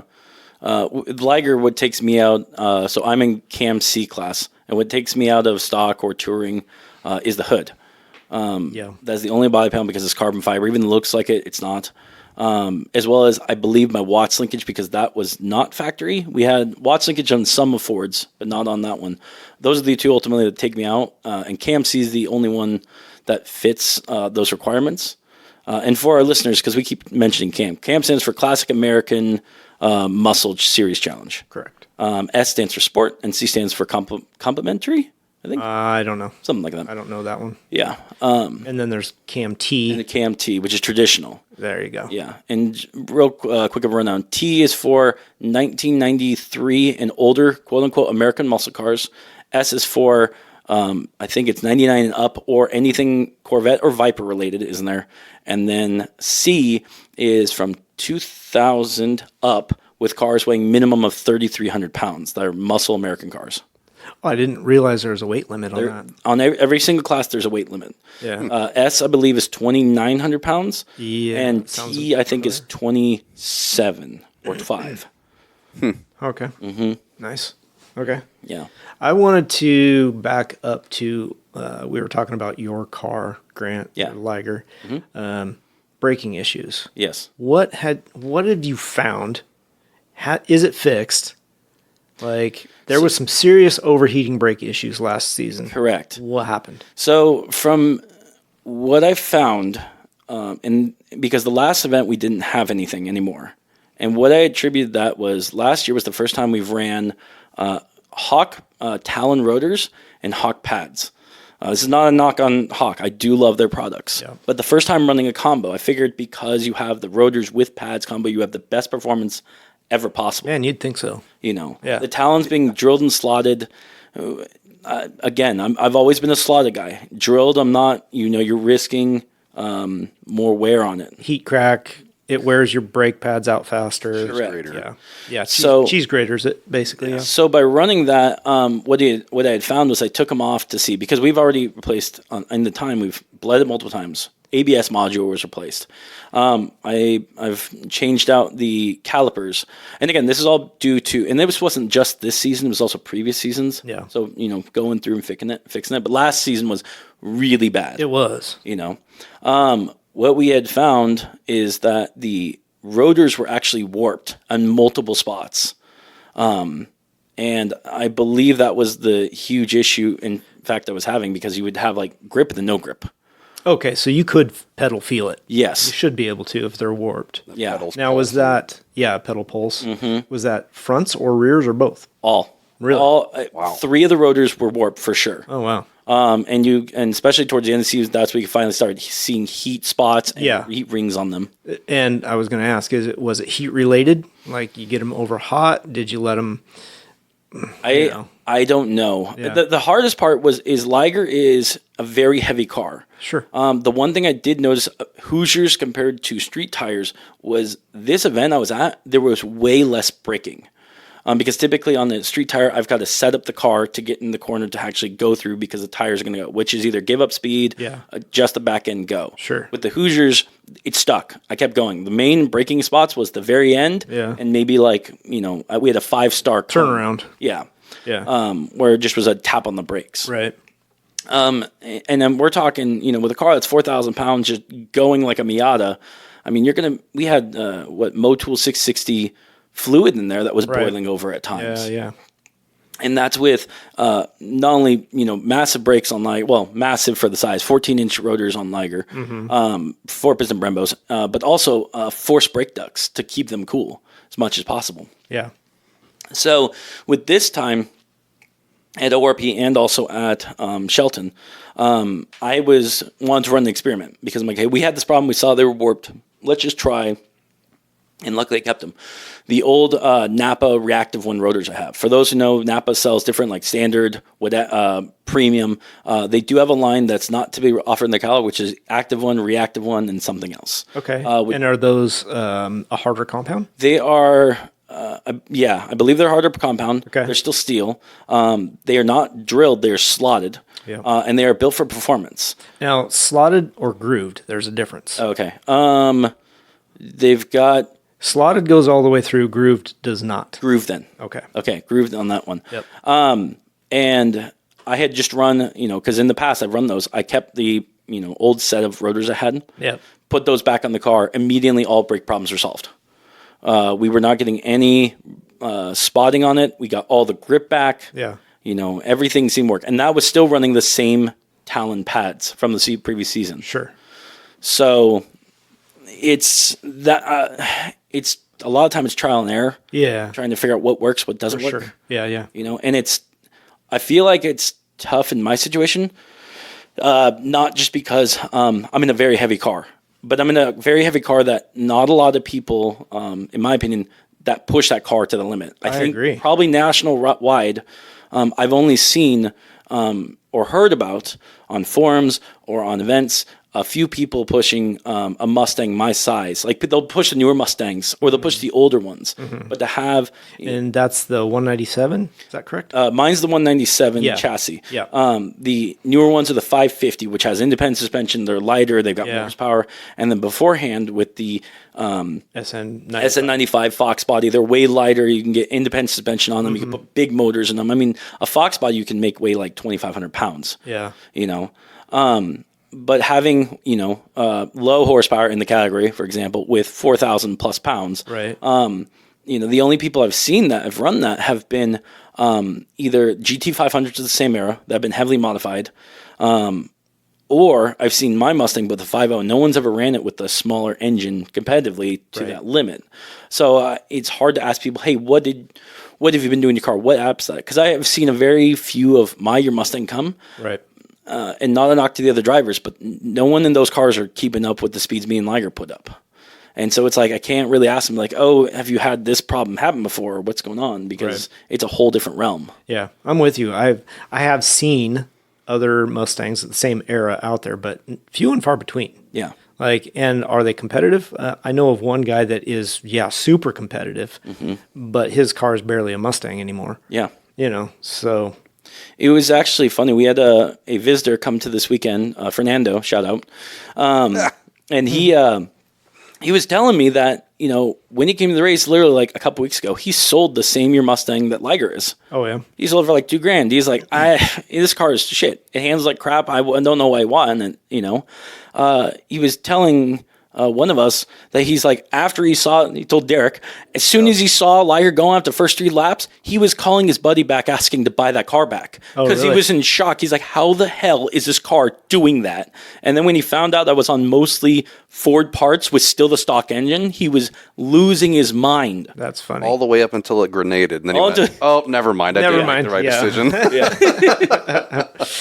Hey, that was kind of self-inflicted. Yeah. That was a weak link. You did some upgrades, and that's when you start finding the weak links. Which, to me, for those who don't know, Liger's had a TR6060 transmission, which is the same as the Shelby GT500 of that year. And the clutch in it is a single clutch from McLeod. Yeah. That's rated for 600-700 pounds of torque. For it to grenade like that, blew my mind. There was already a good amount of miles on that car. And I don't know, and I believe it was probably because of the stickier compound from the tires. Nope. No? Nope. No. I mean, and it didn't just fail. No. It exploded. It exploded. Enough it came where apart. I mean, it blew apart your It went through the bell housing. cover I got 3 on the bell housing. Yeah, 3 separate holes in the bell housing gone. Yeah. Oh, there's more holes. Yeah, there's more holes. And that's without dropping it to see on the what's going on the top. Correct. It'll be interesting to see the total damage once you get it apart. But, Yeah. but no, it had nothing to do with your Hoosiers. They tout that thing as a performance clutch. Mm-hmm. A clutch should never, ever come apart like that. Mm-hmm. That is a failure. They can slip, they can glaze, they can do all kinds of things. Yeah. That's what should have happened. If you're adding extra sticky to the tires and stuff, it would slip. That's what it should do. Right. That's the protection between your transmission and your motor. Yeah. That should slip, not come apart. What would also surprise me is I would assume something like that, when it would go, would be if you're downshifting hard and engine braking, because I do that with my car. Sure. This was on an upshift. 2nd to 3rd is when it went. Yeah. And that was very surprising to me. Does the transmission appear to be intact? From the outside, yes. We haven't dropped and can you shift it? Does it go into gears? And I believe it does. Yeah. My main concern with the whole setup right now is the input shaft. Yeah. We know from seeing bearings and stuff that fell out of it, something came apart. We know the slave cylinder was thrashed. Well, those are like marble-sized ball bearings. I know. They're not little bearings. They're big. No. That was my concern too. Is like, are they really that big in your slave? That was my question. Mm-hmm. Yeah. Is your slave cylinder really have that big of ball bearings? I believe so, because we saw pictures of what a stock one looks like. Okay. I hope so. Yeah, fingers honestly. crossed. But that being said, I am really worried for the input shaft. Mm-hmm. If that thing, I'm going to put a dial indicator and see if it's bent. Yeah, because it's got to be in line. If it's not, putting another clutch there, throwing in there is worthless. Yeah, it's a waste. And then on top of that, even if it is bent, how bent is it on the inside? Did it just bend the shaft, or did it actually mess up, say, the hole where it goes in an oblong on it? Right. Yeah. And at that point, might as well get a new one. Mm-hmm. The one thing I will say I got very, very lucky on, that someone brought up to my attention, was that the way it exploded was good, that it went straight down. Yeah, it didn't come through the car. Yeah. Correct. I mean, I think it would be really difficult for any of those pieces to come through the car, because it has to go through the bell housing to start with, and then it has to go through the chassis. Yes. And I mean, that's a lot. That's true. That's a lot of force. That's true. Not that it couldn't happen, I suppose, but I mean, it did shatter through that bell housing. Yeah, and but then it would the have bell to go housing through takes all carpet. that. The carpet too would, Yeah. be a dampener. There's all kinds of things that would. That's true. There is Right. that one, because I do keep a stock interior on that one. Right. Which is actually beneficial, I guess, in that regard. Yeah. But yeah, so that was also the other part, is now that that's gone, there's been more upgrades that's been talked about happening to Liger. Yeah. I'm really fighting on if I want to upgrade to a steel bell housing. I understand for the safety reasons why that would be a smart idea. Budget wise, though, we're talking like it. Are they super expensive? I was looking at them at like $1,500-$1,800 for a bell housing. Jeez. Whereas a stock one's about $300. Yeah, I would say I'd go stock. You had a once in a lifetime I agree. clutch explosion. Failure. Yeah, I don't see that happening. Yeah, that was the biggest thing, because it's like, okay, freak accident. Yeah. Yeah. Back end, we'll call it good. I agree. I'm not building huge horsepower. If I had like a 500 or 700-800 horsepower engine, different story. I agree. Even at the end goal, I would still go stock. I wouldn't. I wouldn't put a steel one in there. No. Yeah. But the two other big things I've got to figure out is the new clutch that's going in. Yeah. What kind? Because I do want to have it streetable. That's what I was going to ask you just now. Is like, all right, you've got a decision to make, and it's kind of a big one. Yeah. You know, clutch is a big deal. Not just how it feels, but how it performs and what it does to the rest of the car. Yeah, I mean, the McLeod was a 13-inch disc. Single clutch? I believe, yes. Question mark? Probably. Yeah. Pretty stock size. I mean, there's other directions you can go. You could go ahead and put a flex plate on there and get a cassette style clutch like I run. Mm-hmm. You could get a twin disc, something lighter that's going to allow your car to spool quicker. Yeah. That's always fun. Love that feel. Yeah. Granted, it is more challenging to get the car moving, but it's not impossible. Well, that's the other thing is my car, the reason I went with that single clutch was because when I was getting ready to race Liger 3 or 4 years ago, when we did the transmission swap, I wanted to have a clutch that was the same size and roughly the same seal as stock. Yeah. Because that way when I jump in the car, I wanted to make sure it's not going to change my habits where I'm like, I'm good to go right off the box. Sure. I don't know how much it will change if I go with, say, for example, a heavy clutch. That was already a heavy clutch. Yes. For what most people say, because I'm just used to it. Correct. I can't imagine something heavier. Or if it goes lighter, I know that's going to be probably a challenge for me because I'm so used to being heavy. I don't want. Now you could go kind of in between, right?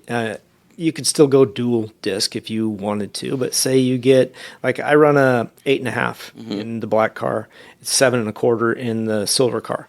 That's a massive difference. Surprisingly, the 8.5 is still it's not quite a light switch, but it's very race clutch. Okay. You could go with a 10. There's a lot of companies that make 10-inch, either single or dual disc. You're going to lighten up the feel of your flywheel, so your engine's going to spool more freely. That I think is maybe a good way to go in between, right? Instead of the stock 60-something pound, maybe you put a 10-inch in there, a cassette style with a flex plate. You shave 15, 20 pounds off of that thing. That's a lot of rotating mass. Yeah. Can you explain to our listener as well as me, because I'm blanking, what is a cassette style clutch? It is, so your stock clutch uses a flywheel, and so your pressure plates and everything push up against that flywheel. So when you take that system out, you put a flex plate from an automatic transmission in there where your torque converter would normally bolt to that. Okay. You have a clutch that is a single unit, right? It's a component that does all the work. So you bolt that to your flex plate. Yeah. And so it's all one system built in. So your flywheel-esque piece is the backing plate, and then you've got your disc, and then you've got your pressure plate that sits on top of that, and it's just all one unit. So you just bolt that in, saves you a bunch of weight. Okay. And I don't know. I guess that's the best way to describe how that works without showing you pictures of it or whatever. Okay. So the cassette, it's just all one singular unit. Okay. Yeah. Okay. And so the benefit is lighter, less complexity to it. Correct. It's lighter. You less rotating mass. And that's a big thing. That's you and me have talked about this off air, which is with Liger's next upgrade, clutch-wise and all that jazz. Yeah. Is it better to go a light clutch and a light flywheel or keep it heavy like flywheel because of launching?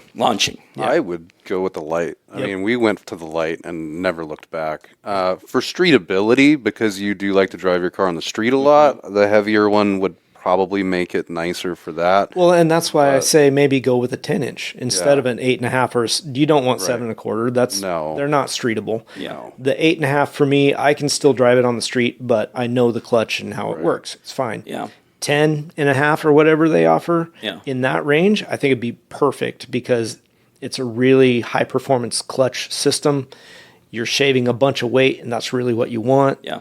And it's still easy to drive. Yeah. And I think it also comes down to it, because even though Liger does drive on the track and autocross a bunch, I like using a weekend wear, as well as there's times when it's sunny. I want to drive it. I want to drive it. Yeah. I want to go through a drive-through just to grab something and stop and go. I don't want to have it where I'm just having to I think the 10.5 would be a great option for you. Yeah. Yeah. You should look into some of that. And I'm sure they make those with your traditional flywheel version or maybe a cassette style. So I would look at both and literally weigh how much each one weighs, right? Yeah. How much can you shave some weight out of there? Because I think for your 4.6 liter motor, that little bit less rotating mass, you're going to notice that in your acceleration. Yeah.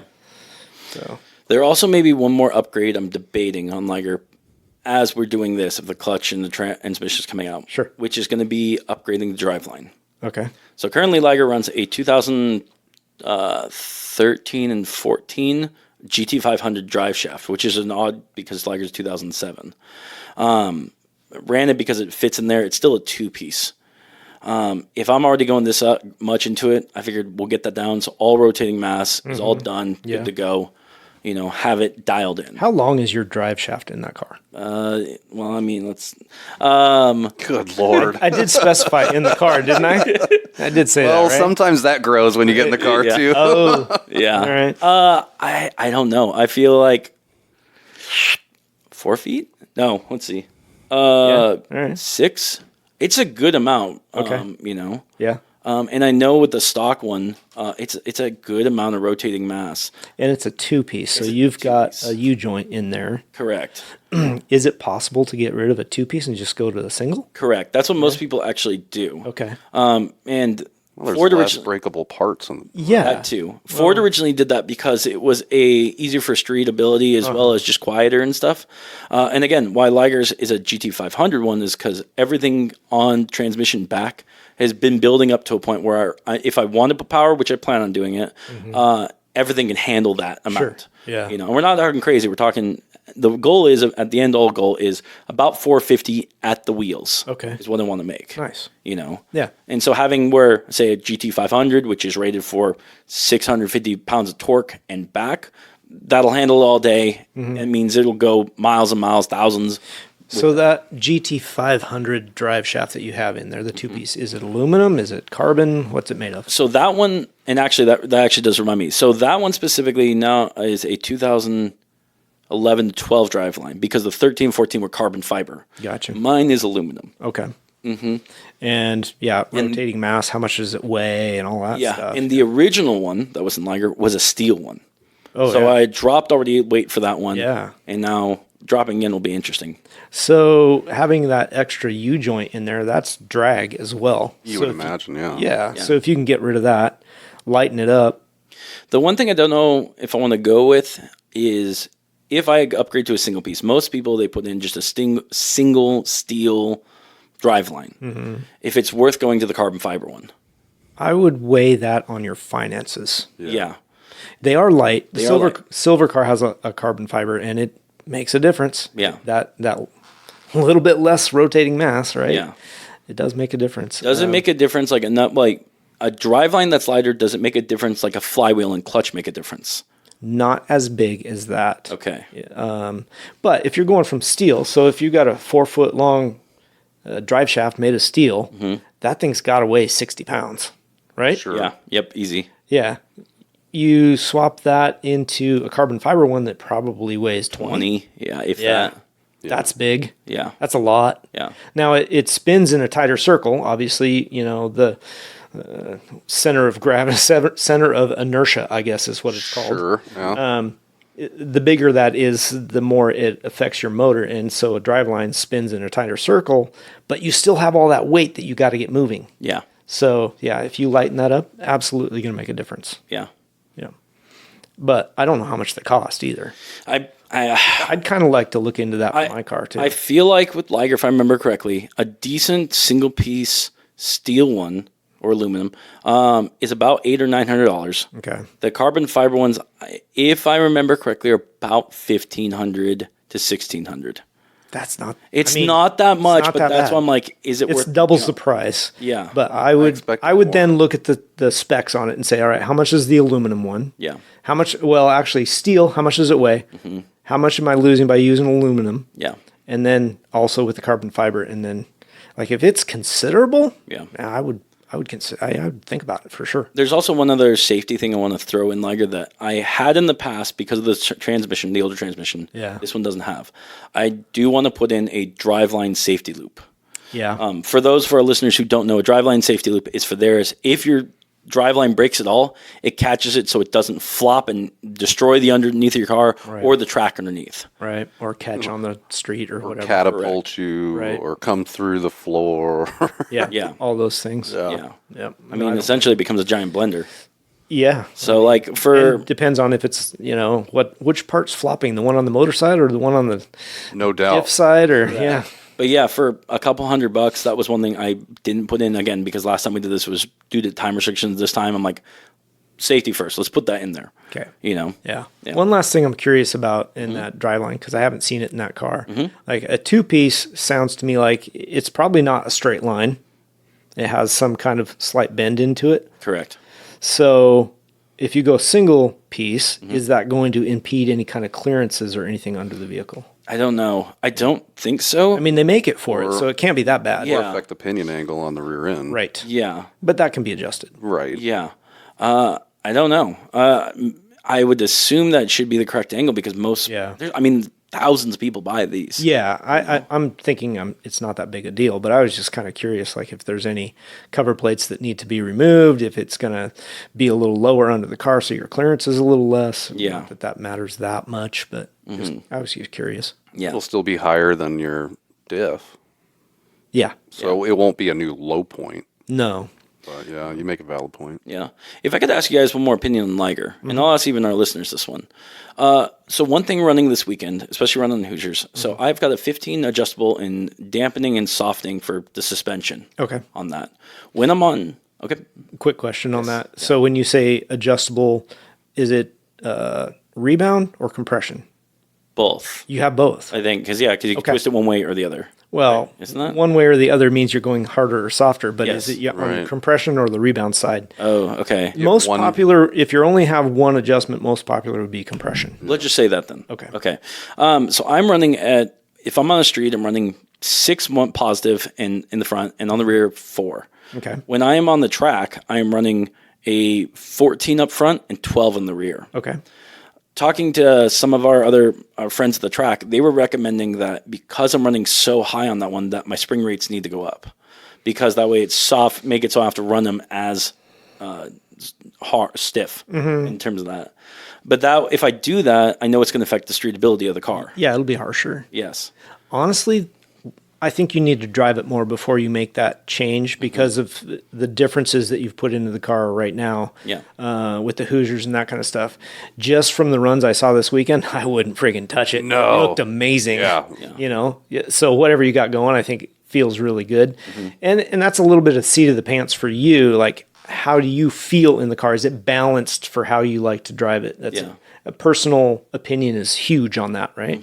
I had a similar thing. My Corvette does not have adjustables, but when I had my 370Z, I had the Bilstein.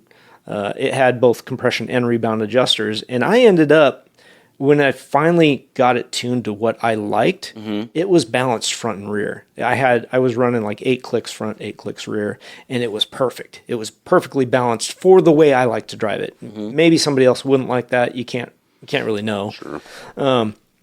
But, I think you just need to play with it. Yeah. And from what we saw this weekend, man, I think you kind of nailed it now. I would leave it. Yeah. Until you at least get a full weekend with no failures. Yeah. Really get some seat time with it and figure out what, then you'll know, okay, I would prefer this or that. But being that you only ran, 6 or 7 runs on Saturday? No, I think I ran a total of, because we got you got the first morning, 5. and then we got 7 in the afternoon. I think I ran. No. Or vice versa. It was 5 and 5 on Saturday. 5. Yeah. I think then on the 7. afternoon, I think you got 7 total. So, I mean, honestly, you were still learning the tires. Yeah. Yep. And then you had just kind of figured out the tires before your failure. I think more seat time is going to help you make that decision. Absolutely. Yeah. You're going to find the weak points, like when you start pushing the car through turnarounds or even the big offsets that we typically run. Yeah. You're going to be like, it's doing something funny. Maybe the ass end's wanting to kick out a little bit, or I'm getting some understeer here or there. And then you can start playing with your clickers a little bit. Maybe you need to stiffen up the back. Maybe you'll end up with a balanced setup. Yeah. So, yeah, I just think it takes more time, but man, it sure looked good to start with. I will say this. The one thing about running Hoosiers and the way it's set up now, it's interesting because I want to know, is the car set up more for, say, a tighter Miata turning course, or is it going to be better for a sweeping course? Yeah, time will tell. Yeah. Because, like, obviously it's not a horsepower car. It's not point to point. Right. So one of those two is going to be better. And that will definitely change on how I drive. Like, okay, if we know that a sweeping course is the way to go with Liger, I'm going to be dialing in this way. If it's a Miata type course, how is that going to affect where I'm planning the car? Am I going to have to still go wider to keep up with that? Or am I good to just start going to ping, ping, ping, ping, ping through the corners? Yeah. Well, talking about underpowered, so you quote unquote, yeah, because the car moves. It does, but I'm surprised at the horsepower that it has. Mostly better than a Miata, but you kind of reference Miata courses, so momentum driving, right? Correct. It feels like if that's your better option or better course for that car, because you don't have maybe your turnarounds, you're a little slower getting out of the hole, right? Mm-hmm. Better now though with the 410s, yes, much quicker than it used to be. That's really hard to say. Like, momentum courses might be better for it. But then again, if you're competing against, Bodenheimer's 700 horsepower C4, I mean, he's going to be really fast on a momentum course too. Exactly. So. And if you're thinking really about quote unquote Miata course, you're also a 4,500 pound wide hog trying to go through there. Yeah. So that's going to, that can affect it too because of just the track width of the vehicle. So. Absolutely. Well, that's something on Sunday, because we haven't really talked about Sunday, but I set up I thought it was a pretty fun course. Mm-hmm. We had this ladder section. Fish ladder, man. Yeah. Wow. It was cool. I was at 72 miles an hour banging off the rev limiter. I can't believe you squeezed through it. I was so either. Chicken. I have no idea what my speed was. My rev limiter's a bit higher than yours, but well, I only know because of the program or the video after. Oh yeah, I didn't. Who can look down? Right. Can you guys describe for our listener what a fish ladder is? I was going to do that or get to it. Yeah. I didn't run my Solar Storm this weekend. That's what it's called. So I didn't really know. But anyway, so we set up this course that's got these 3-gate offsets that, as you go through it, you have to correct left. And then straighten out, and then you have to correct left, and then straighten out. Yeah, there's no straight line. There's no real straight line. No. Yeah. So you have to wiggle through this 4 times. Yeah, and then four big offsets. Box at the end with like a hard right 60-degree right-hander right after. Yeah. So people were walking that course, and they'd come up to me after, and it was like, Miatas are going to go straight through that. And I kind of looked at it, and I thought, maybe I've inadvertently set up a car, a narrow line for a Porsche or a Miata to be able to drive straight through it. I was pleasantly surprised that they couldn't. Yeah. Mm-hmm. I really liked that element. I thought it worked super good. Yeah. That was really fun. It kind of stumped the Miatas, actually. Yeah. Like, they did not get through there. Neither did the Porsche get through there very good. That GT4 RS is it's sick. Beautiful, though, man. Yeah. That's a Eric's great car. Awesome car. But, Adam had some tire issues. Yeah, he did. Well, he didn't get to finish. Yeah. So maybe he would have figured it out later on in the day. But I don't think, even when you walked it, you could get at the right angle and see a line. I could, not maybe for my pit bike. Right. But I don't even think that little narrow car was going to go straight through there. No, there was still an offset. There was an adjustment you had to do every time. Yeah. It worked out surprisingly well. And when you set up a new element, you're never really sure. It's like, I've got this thing in my head. This is what I want to do. Let's see how it works. Right. And I don't know, got the spacing just right. Oh, yeah, it was super fun, too. Yeah. So I will say I didn't drive that day, but I did ride as passenger in a few cars. Yeah. And jumping in Tim's car off the bat, he was telling me when he was running with Bert just to, for the first run, he's like, keep your eyes peeled because it will look like the track goes one way and another. And I didn't understand that until I was in the car. The fish ladder, the way it looked like it was going to end was as you're going left, and then it looked like you were going left again. We immediately take right at the end. Yeah. And after the second or third lap, I'm like, okay, I get where people are going, but I was like, the amount of cones there could be overwhelming. They could be. And I try to keep it as clear as possible with pointers and that kind of stuff. But yeah, when you go into a sea of cones like that, you just have to know where you're going. Yeah. You can read it at a slower speed, but at top speed, you're not reading that. You're reacting. Yeah. For sure. Yeah. And then, giving it up. You have to give it up. In a hurry at the end. Yep. Otherwise, you're just slide sideways right through that big wall of cones. I plowed it a couple of times. I didn't hit the cones, but I came in too hot, and it was like, oh, now I'm really wide for the next turn. Right. But I think people were probably grateful Liger wasn't running that day for the cone I think killer. you would have really enjoyed it. You know you would have liked it a lot. You know what I loved about the setup to that fish ladder is that you had that cone. We had to go out and around, and then you had to come back in to get to the fish ladder. And where you put that cone is the one patch of cement on the whole course. It's grippy. So it's like, oh shit, you can just rip it around that corner and it's actually going to hold. Yeah, I wish you would have given me that clue a little earlier. I didn't. You set up the freaking course. Yeah, I didn't really pay attention to that, though. I was going down there hot and just kind of tap the brake and get back after it. And it was holding. I was probably letting up a little too much right there. Yeah. But I make a lot of my time up off the start. I try to get really good starts because I watch like Tim and his starts are not good. Yeah. I'm like, oh, I've got a half a second on him right there. I mean, he still beats me, but he's making it up somewhere else. Well, that car's a rock. You're talking because of the tire spin, correct? Yeah. Yeah, and that's one thing I was trying to figure out. So, when you and me have talked about this, Derek, is when I'm launching, I've been always taught find friction point, let off, go, so that way there's no tire spin. You're just launching and going. But how Derek you've described it is like you need to have RPMs, dump the clutch, and go. So part of that is my lightweight flywheel as well, right? So if I always tried not to spin the tires, and I'm not trying to lay a 60-foot stripe, either. But with that lightweight flywheel, I have to be at a higher RPM to get it moving. And then if I don't and I screw it up, it lugs off the line. Boom. So, and it took a long time for me to figure it out, but if I can spin the wheels for about 3 feet, I'm actually moving. I'm at RPM, and when they grip, I'm gone. Yeah. And I'm still moving a little bit. And if I don't spin the tires, which is, what I would rather do, it just lugs out. And I don't think I think both ways is about the same time to make it that 3 feet. But then the engine still has to rev up if I lugged off. Whereas if I just let off the gas just enough for those tires to grip, then I'm laid back in the gas and I'm already at RPM and I'm moving. Yeah. Okay. And I feel personally like I have won and lost events based off the launch. Off the start. You get good starts, though. I've watched. Not all of them. Yeah, but I mean, for the majority, you know what you're doing and, yeah. and what the car should feel like and that kind of stuff. Yeah. I think you do a pretty good job. I mean, my first 2 runs, typically I'll spin, and it's kind of on purpose. I just want to, let's go. Tires are cold anyway. Yeah. Let's go. And then usually by run 3, I've got good, pliability in the tires. I might spin 1 to 2 rotations of the tire, but then I'm out of the hole. Yeah. Because they're just grippy enough where they grip and go. Okay. They start gripping. I know where that clutch release point is, and I have enough revs just to give a good rotation, and then it's a rocket ship out of the hole.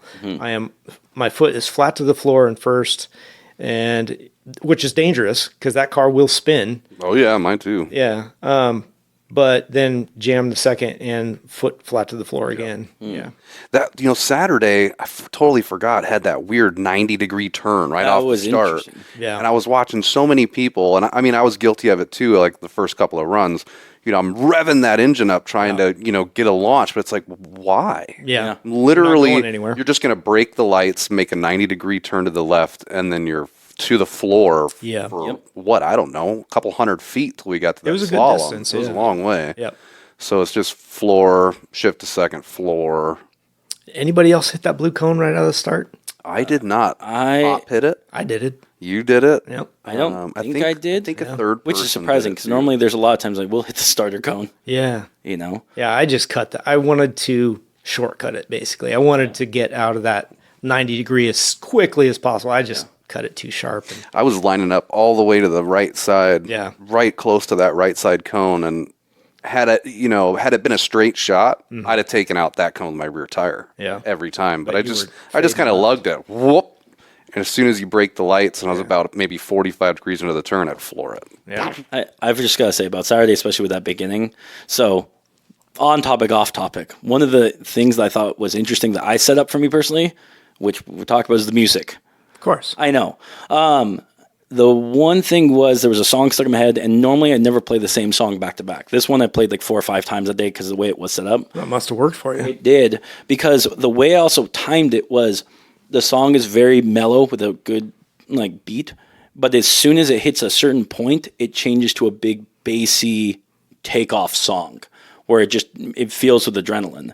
And so I would time that when Arthur said go, where it would hit that moment, and it would be the launch with that, and everything just starts going. That's so funny. Yeah. I mean, imagine if you picked the wrong song. It would just be just throw off all your senses. Just a disaster. It does. You hit the start cone, stop cone, hit them all. Yeah. I have said this multiple times. For me, for racing is like a dance, and finding the right song is to it. You don't want to have like a square dancing po down song when you're supposed to be doing a ballet. It's finding what fits the track right.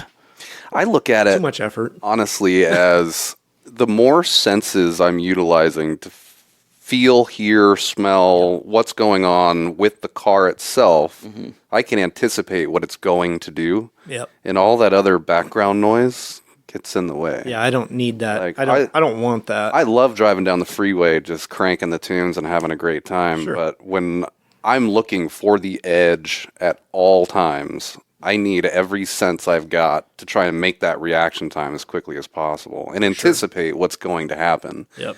You know, and that totally includes listening not only to the motor, but to the tires, and the brakes, and like all of it. I want to hear it all. Yeah. I want to smell it. I want to, I want to use as many senses as I can. Yep.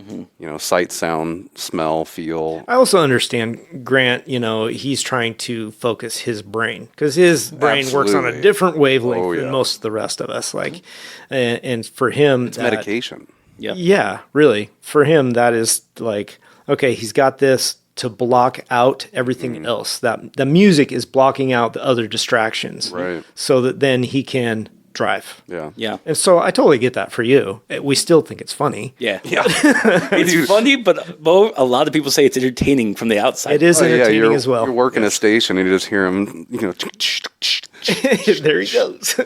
And it used to be like all 4 tires squalling with the. Oh, yeah. Yep.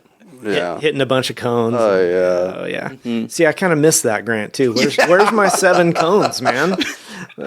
We're counting. We're a high cone count for the day. Right. Shoot. Mm-hmm. Well, now Liger's a little bit wider, too, with those front tires stick out there a little bit further. Maybe you'll get some more. So how did you massage your fenders? Did you do the old wiffle ball bat trick, or what did you do there? So I grabbed... Use a Tanya Harding? I went on Amazon and found a fender roller thingy. Oh, you actually bought a tool. Yeah, and the one thing I kept seeing online was that, because again, this is the first time I've ever done it, was you can, bust the paint, not make it look great. Yeah. And biggest thing I was told was heat is your friend, but you overheat it and you'll start bubbling things. Sure. Yeah. So I was very liberal with the heat gun to make sure it was there, and I would go very slow. Are they steel fenders? Mm-hmm. Okay. And I feel like the driver's side, there's a little bit of bacon weave, not much. Yeah. But it's there. Never heard it called that, but that's bacon wave. Totally gets it. I mean, it sounds delicious right now. Yeah, I know. It wasn't bad.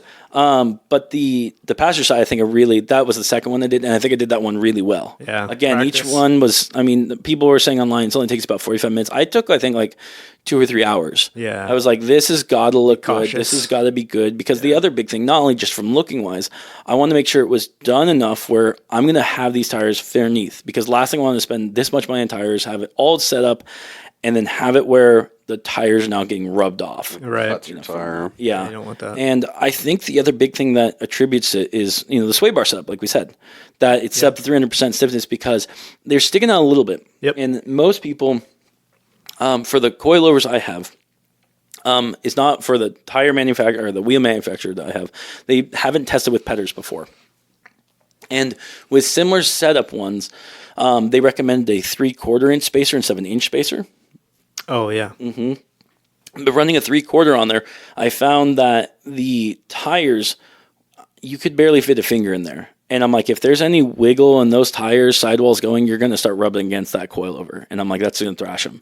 So by going an inch wide one, 2 benefits happen. One, I can now run my standard lug nuts instead of an open cap one. So, I mean, it's static for me, but I'm like, okay. Okay.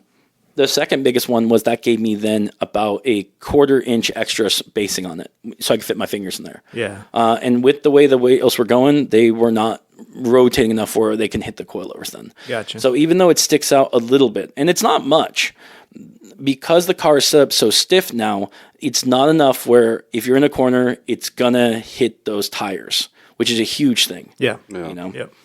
Well, you had mentioned earlier about your car how the rear end is actually lower than the front end. Yep. Mine's kind of set up like that too because of what you're talking about. Right. You know, we put the rears up Clearance. front. Yep. So that fender was actually digging into the tire. So we had to raise the front end up just enough to stop digging the tire. Sure. So it's a little, hunched back like that too. But, Yeah. you got to do what you got to the do. reason And why I our was tires wondering. stick out a ton because, we just have rear wheels up front. I was wondering about that because definitely your car is in my opinion, when it's driving, the most unique setup because it always looks like it's wheeling. Very small wheelie. When you're under power, it picks up. Yeah. It's wild. It doesn't do it as much with the splitter on there now. And I don't know if it's just the weight of the plywood up front or if it's actually getting the downforce. Yeah. But yeah, I mean, you come out of the hole and you put it to the floor and it picks up. Yeah. And you don't notice it in the car. But watching it, when I watch Pop go by, I'm like, damn, man, it looks like it's about to pop a wheelie over there. You know, it's nowhere close to actually doing it. But, yeah, the body comes up. Mm-hmm. Yeah. Your car has gone through, Derek, transformation over the last 2 years, like massive. Yeah. I mean, we ran it stock for 10 years. Yeah. And over the last, 5 years ago, we did the motor. And then, like 2 or 3 years ago, we just started. Okay, because we ran it stock. It's like, why do any of we put Bilstein shocks in it. I mean, nothing crazy. Still running the stock transverse monoleafs. So no coilovers or any of that jazz. But we finally made it to the point where, okay, we've made it as, our skill set is now better than what the car can do. We're at the end of what we can do. Right. So then we did the motor and didn't do anything for a couple of years. Because again, it's like, okay, I need to learn this car again. I need to be able to get my skill level to where this motor can go. And we felt like we did that, a lot faster, from just the previous experiences that we had had. So then it was like, okay, what can we do? We've got plenty of speed. We don't need to go any faster. Mm-hmm. How do we get through the course faster? Yeah. And that's when we did, the spherical A-arm bushings and, solid rear end mounts, solid motor mounts, just doing anything that we could to stiffen all that up, Johnny O'Connell sway bars. But we still haven't made the leap to coilover. We had discussed doing that this winter, but then when the second gear started going out, it was like, okay, that's what we have to do the transmission. Yeah. That's now going to be the big budget, part of the winter. And to be perfectly honest, I know the car handles. It does handle. So that's kind of blows me away. I mean, at this point, why? Yeah. Why do it? Yeah, I mean, we bought. You're putting in top time of day. Yeah. Yeah. Pops is like in the top 5, which has never happened. Yeah, he's usually 13th to 15th. Yeah. Yeah. Why he's, would you he's even competing bother with me with that down stuff? there? Yeah. And I mean, for $2,500 for a cheap set, Yeah. right, or up to $8,000, $10,000 if you want triple adjustables and all kinds of crazy shit. And I will say, to me, with all those adjustabilities like you have, you're adjusting them for street and track. Mm-hmm. All that would do for me is I would find where I like it on track, and then I would never touch it again. Yeah. And I will say for our listeners also out there, like your car's running on those Corvettes is a leaf spring in the front. A transverse monoleaf. Which is insane. And you're still getting the performance where you're just hauling like no one's business. Yeah.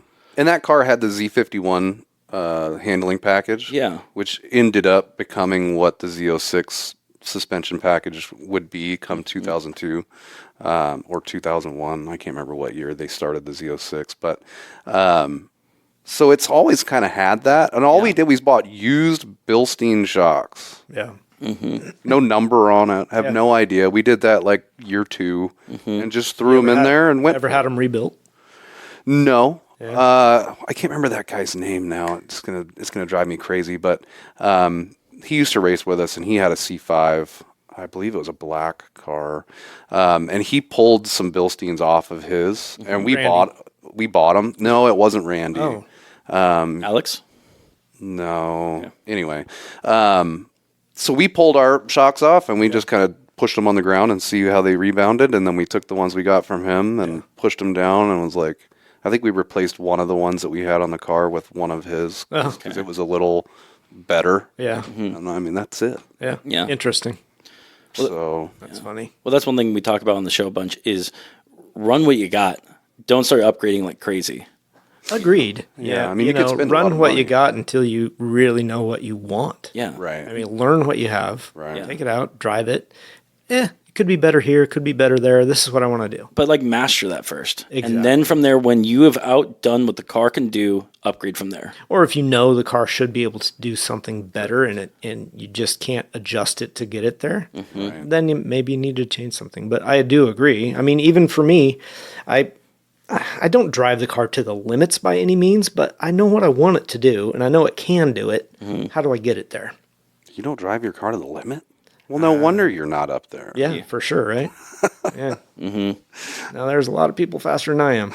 I figure if my butt's not grabbing the seat all on its own, I'm not going fast enough. Apparently. So now the car will actually do it. So.